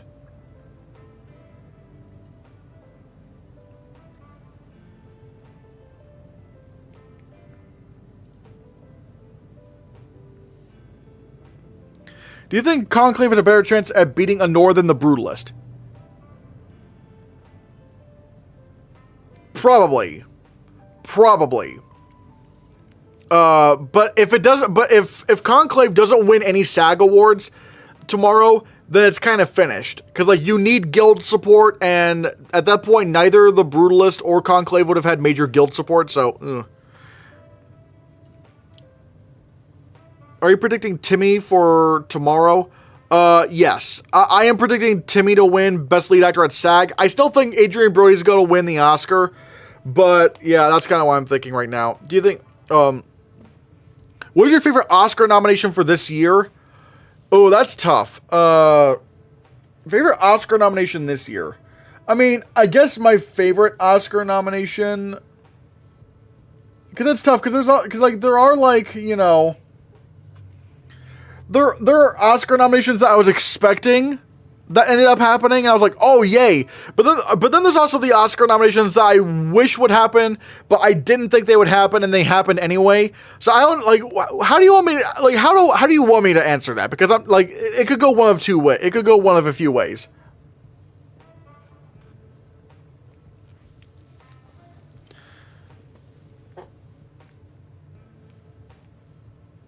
Like, would it be like just overall? Like, just overall? Or like a surprise? Imagine Kieran isn't at the Oscars. That'd be funny. Is it possible Honora goes home empty-handed tomorrow and still wins the Picture and Actress of the Oscars? Probably, yeah. Because it still has a lot of guild support as is. When did voting for SAG close? Pre-BAFTAs? I think a little bit after the BAFTAs. Favorite unexpected nomination? Okay, probably Alien Romulus in visual effects. Because, like, I wanted that to happen, but I was like, it's not done well at precursors at all. But oh my god, like, the reason why I wanted Alien Romulus to get nominated for visual effects so much, I don't want it to win, but the nomination is like, oh, like that scene at the end where like the ship is crashing down into this planet's rings. It's so good. Like those, like oh my god, it looks like a rendering nightmare. The effects in that scene are so good. Oh my god. I was like, this deserves to be nominated for visual effects, but I don't know if it's going to happen, but my god, they actually did it. I was like, oh my god. Honestly, I probably would have nominated all the films for visual effects. Like, we probably have the best nomination lineup for visual effects since 2018, where, you know, you had like Avengers Infinity War, Christopher Robin, First Man, Ready Player One, Solo, A Star Wars Story. So good. But, you know, and this year I probably would have nominated all the films nominated, so that was amazing. What if Wicked wins ensemble? Is that still good for Honora because Wicked isn't a Best Picture contender? I mean, yeah, if Wicked won ensemble, it wouldn't really matter for Honora because, like, Wicked can't win Best Picture without director or screenplay, and it's nominated for neither. SAG voting closed 21st. Oscar closed 18th. SAG really closes really late. Damn. Oh, yeah. Blade Runner 2049 wasn't nominated for visual effects. No, that was the next year. What I mean by 2018, I mean like the movie year, not the award, not the ceremony year.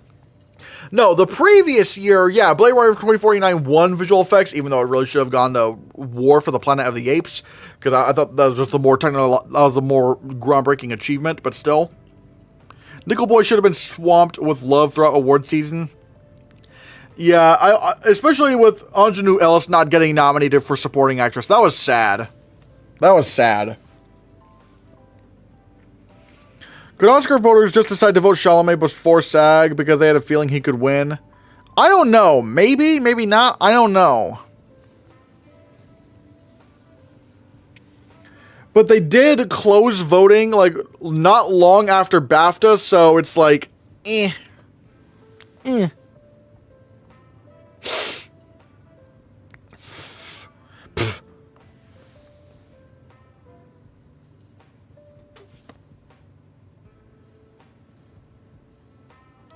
Oh, I think another Oscar nomination that I didn't expect to happen, but I was really glad that it did, was Sebastian Stan getting nominated for The Apprentice.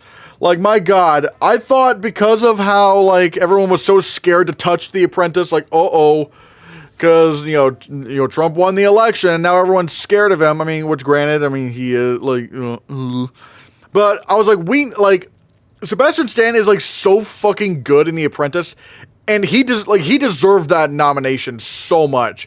Especially, I just don't like how, like, especially now, people are, like, too scared to stand up to Trump, and it's like, no, like, stand up to him, nominate Sebastian Stan, you cowards, and they did, which I really liked. What do you think of Sean Baker's speech at the State of Independent Film? Yeah, I thought it was a good speech, yeah. Saturday Night deserved more loved? Oh my god. Oh my god. How did Saturday Night not take off? I don't understand this.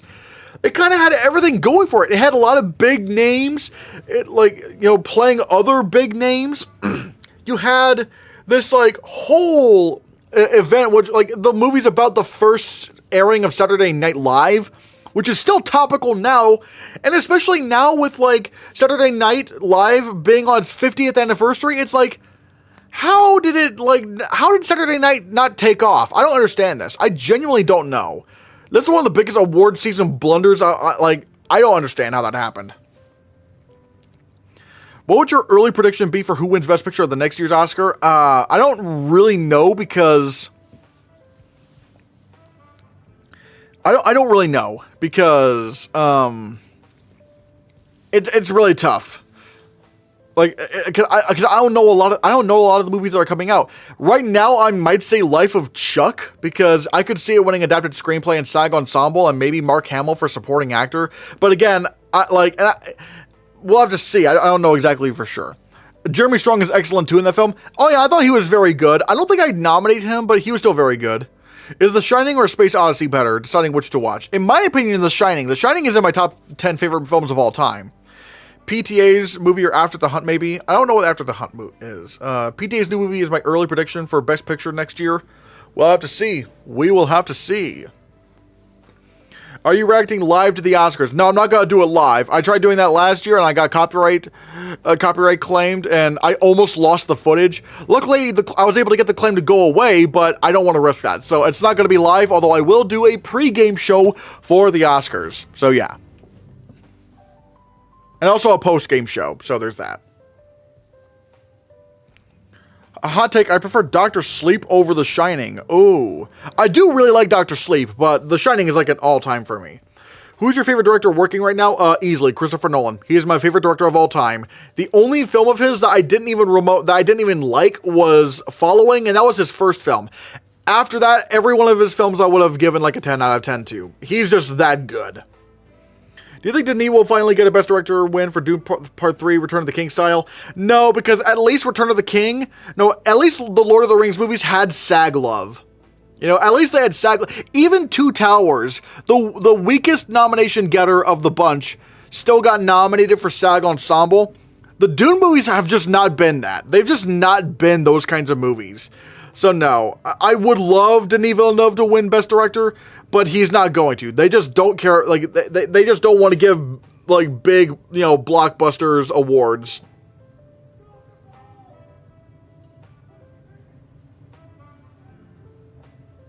Oh, someone's yelling outside. Ugh.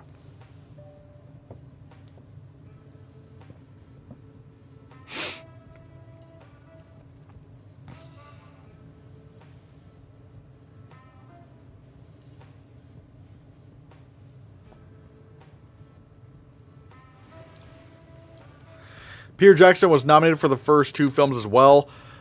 Well, actually, no. Peter Jackson was nominated for Best Director for The Fellowship of the Ring and Return of the King. He didn't get nominated for The Two Towers, but still, he at least Peter Jackson got nominated. So, I have no idea how Denis hasn't been nominated for director for the Dune films. I don't know. Actually, I could make a guess. It's because maybe that's because they feel like the movies make so much money as they don't want to give it any directing nominations. So it's probably Wicked will probably get even more love next year, pending on par with Part 2. I'm not betting on that because I did a poll for people who have seen the Wicked stage show. I haven't, so no spoilers. And the majority said the second act of Wicked is worse than Part 1. And I just can't. I just can't. If the second act of Wicked is that divisive, I can't predict it to. It might actually end up not being nominated, to be honest. Dune Part 1 stuff was crazy, though, even when it got so many nominations. Yeah, that was crazy. Do you think Tyler, the Creator, could get a supporting actor nomination for Marty Supreme next year? I don't know. The Safdie brothers have never had a film nominated for Best Picture before, so I don't know. After the Hunt is Luca Guadagnino's next film coming out in November. You should check the premise of it. It's really interesting. I mean, Luca Guadagnino, he hasn't really had a Best Picture film since Call Me By Your Name. I think it might be time to. I think he might be a one, at least in terms of the Oscars. He might be a one-hit wonder. I'm going to be completely honest. He might be a one-hit wonder.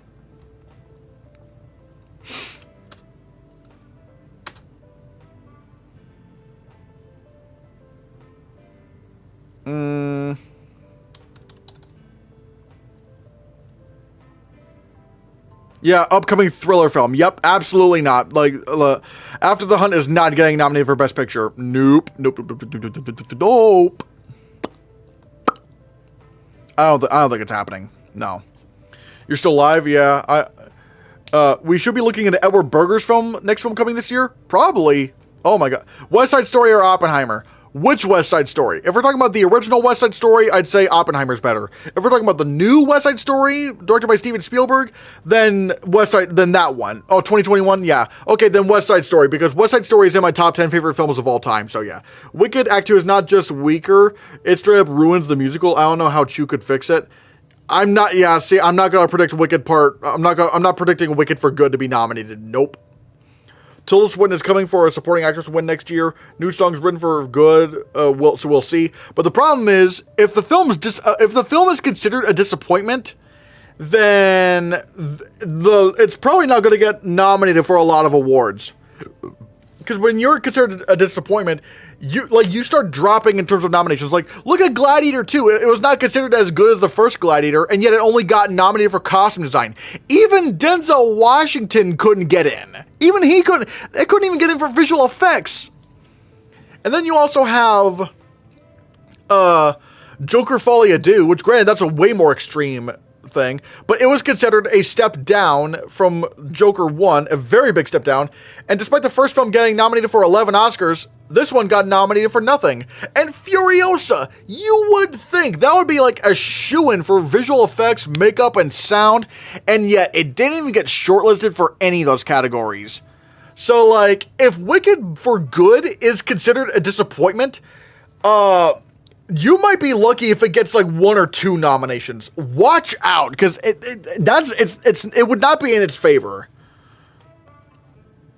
When do you think The Rock will get an Oscar nomination? I mean, considering he's in the upcoming Martin Scorsese film, I would take that seriously. If he's in a Scorsese movie, he may actually get nominated for that. It says After the Hunt is a drama on Letterboxd, not thriller like Wikipedia says it is.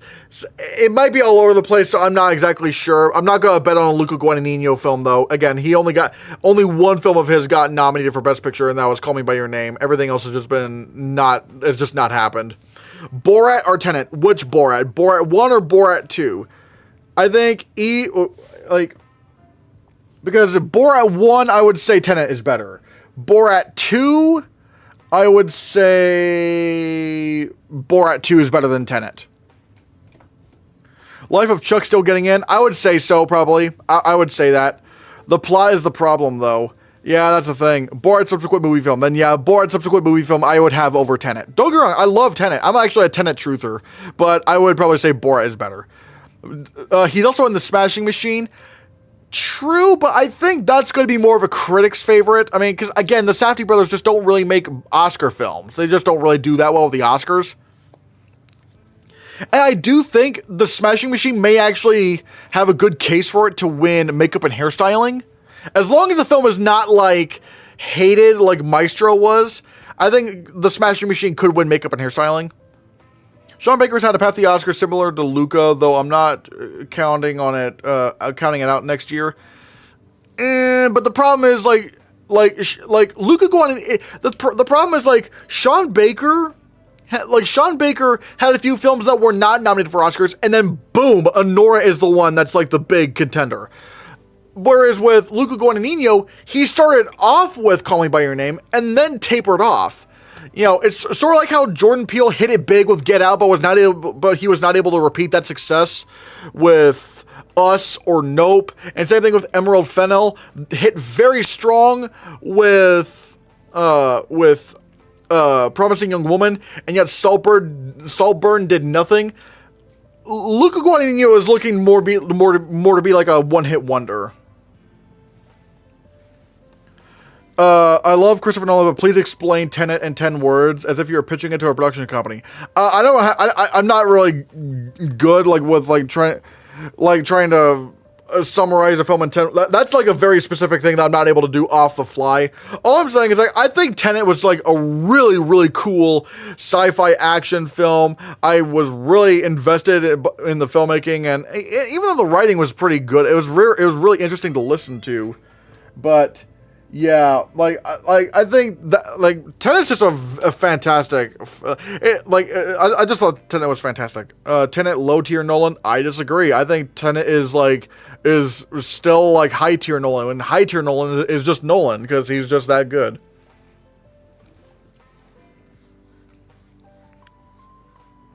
After the Hunt has a fall release date, which means the studio believes in it as an Oscar player. So did Queer.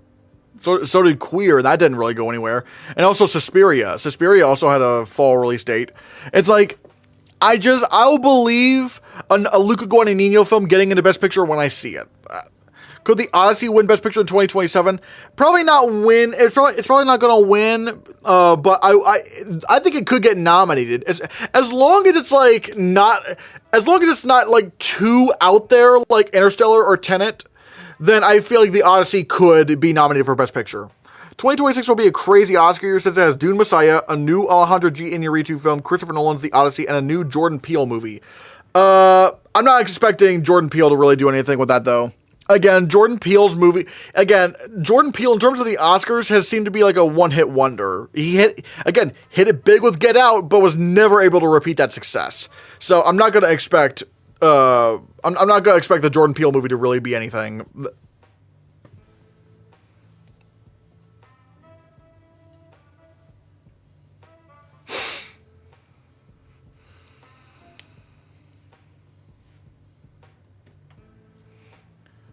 '26 also has a Spielberg movie.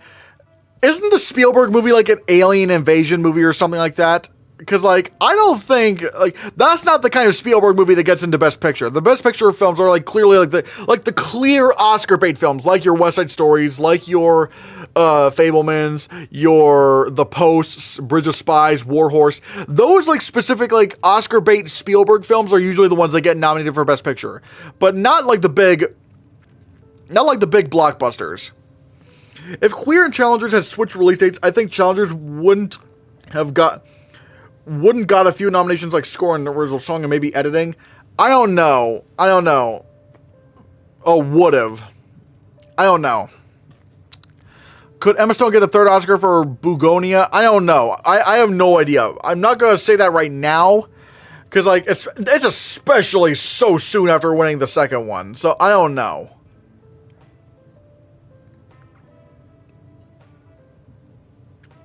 I will say, I might get ready to wrap it. Oh, I don't know either. I don't think the release date hurts Challengers. Yeah, like Challengers had a lot of hype throughout the year, and it's just award season. Like the industry was just not really interested. I get to see people predicting Guillermo del Toro's Frankenstein for Best Picture and Director this year, and I don't see it. Yeah, no, I even after The Substance, I will believe a horror movie gets into Best Picture when I see it start to happen. Again, yeah, The Substance just happened, but again, just look at what happened with The Substance. Like, The Substance are still going to underperform in terms of wins, and even then, it's like, you know, it's not like after Black Swan got nominated where it's like, oh, now horror movies can always get nominated for Best Picture. It depends on the film. It really depends on the context. If Frankenstein actually does have legit awards buzz going on and the critics groups are starting to do it, all right, sure, I'll believe it. But right now, I'm just like, nah, I'm not gonna believe Frankenstein's happening until I see it. I don't think Sorry Baby is getting nominated for Best Picture because no movie released on Sundance Online has been nominated for Best Picture. If Torres was nominated everywhere, would she be stronger competition for Mikey at the Oscars? Absolutely. Yes. If Torres was not, especially at SAG, if Torres got nominated at SAG, that would be huge. Because even if she didn't win there, like the fact that an international performance got nominated at SAG, that would be really good for her chances. Really good. I will say I might get ready to wrap it up here. So any final thoughts before I head out? Bugonia feels too weird compared to most Yorgos films, and it's not written by Tony McNamara. True. What do you believe is the 2026 Oscars frontrunner? I don't exactly know for sure. I'm gonna play it safe and say Life of Chuck. I don't know, because it could win adapted screenplay and it could win SAG Ensemble, and Mark Hamill could maybe win supporting actor. But again, I don't know a lot about what's going on, so take that with a very big grain of salt. Emma Stone and Saoirse Ronan will definitely beat Meryl's noms record by the time they are 50. Maybe, but Saoirse Ronan also has not been nominated since Little Women, so I don't know. Do you think Tom Cruise or Matt Damon will get an Oscar in 2026 for lead actor?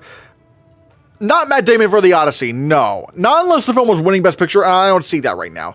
Tom Cruise, it depends on if this is like, you know...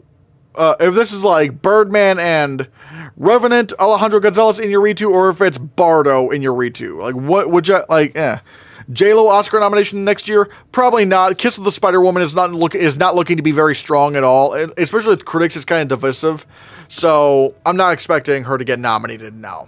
Like, I feel like she would only be nominated if the film was, like, pretty strong in Best Picture, and I'm already not expecting that to happen. It's also weird that Kiss of the Spider-Woman premiered at Sundance. That's very weird for a film like that. So, probably not.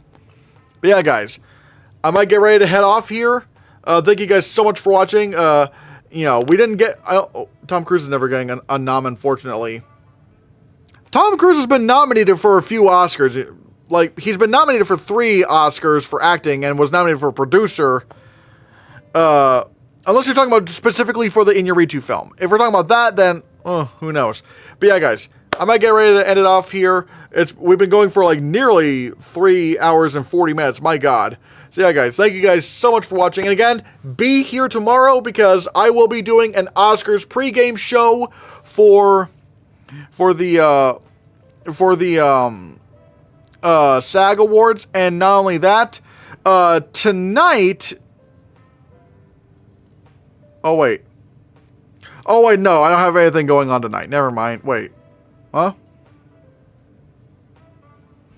Oh, wait. Ooh, wait. Okay. Because there's the Cinema Audio Society Awards and the USC Scripter Awards. So watch out for that video. I'll probably do a video where I react to the USC Scripter Awards and the Cinema Audio Society winners. So watch out for that video tonight. I'm going to try to react to that. But yeah, thank you guys so much for watching. And be sure you hit that subscribe button. Because if you don't, you're not going to be able to watch the SAG Awards.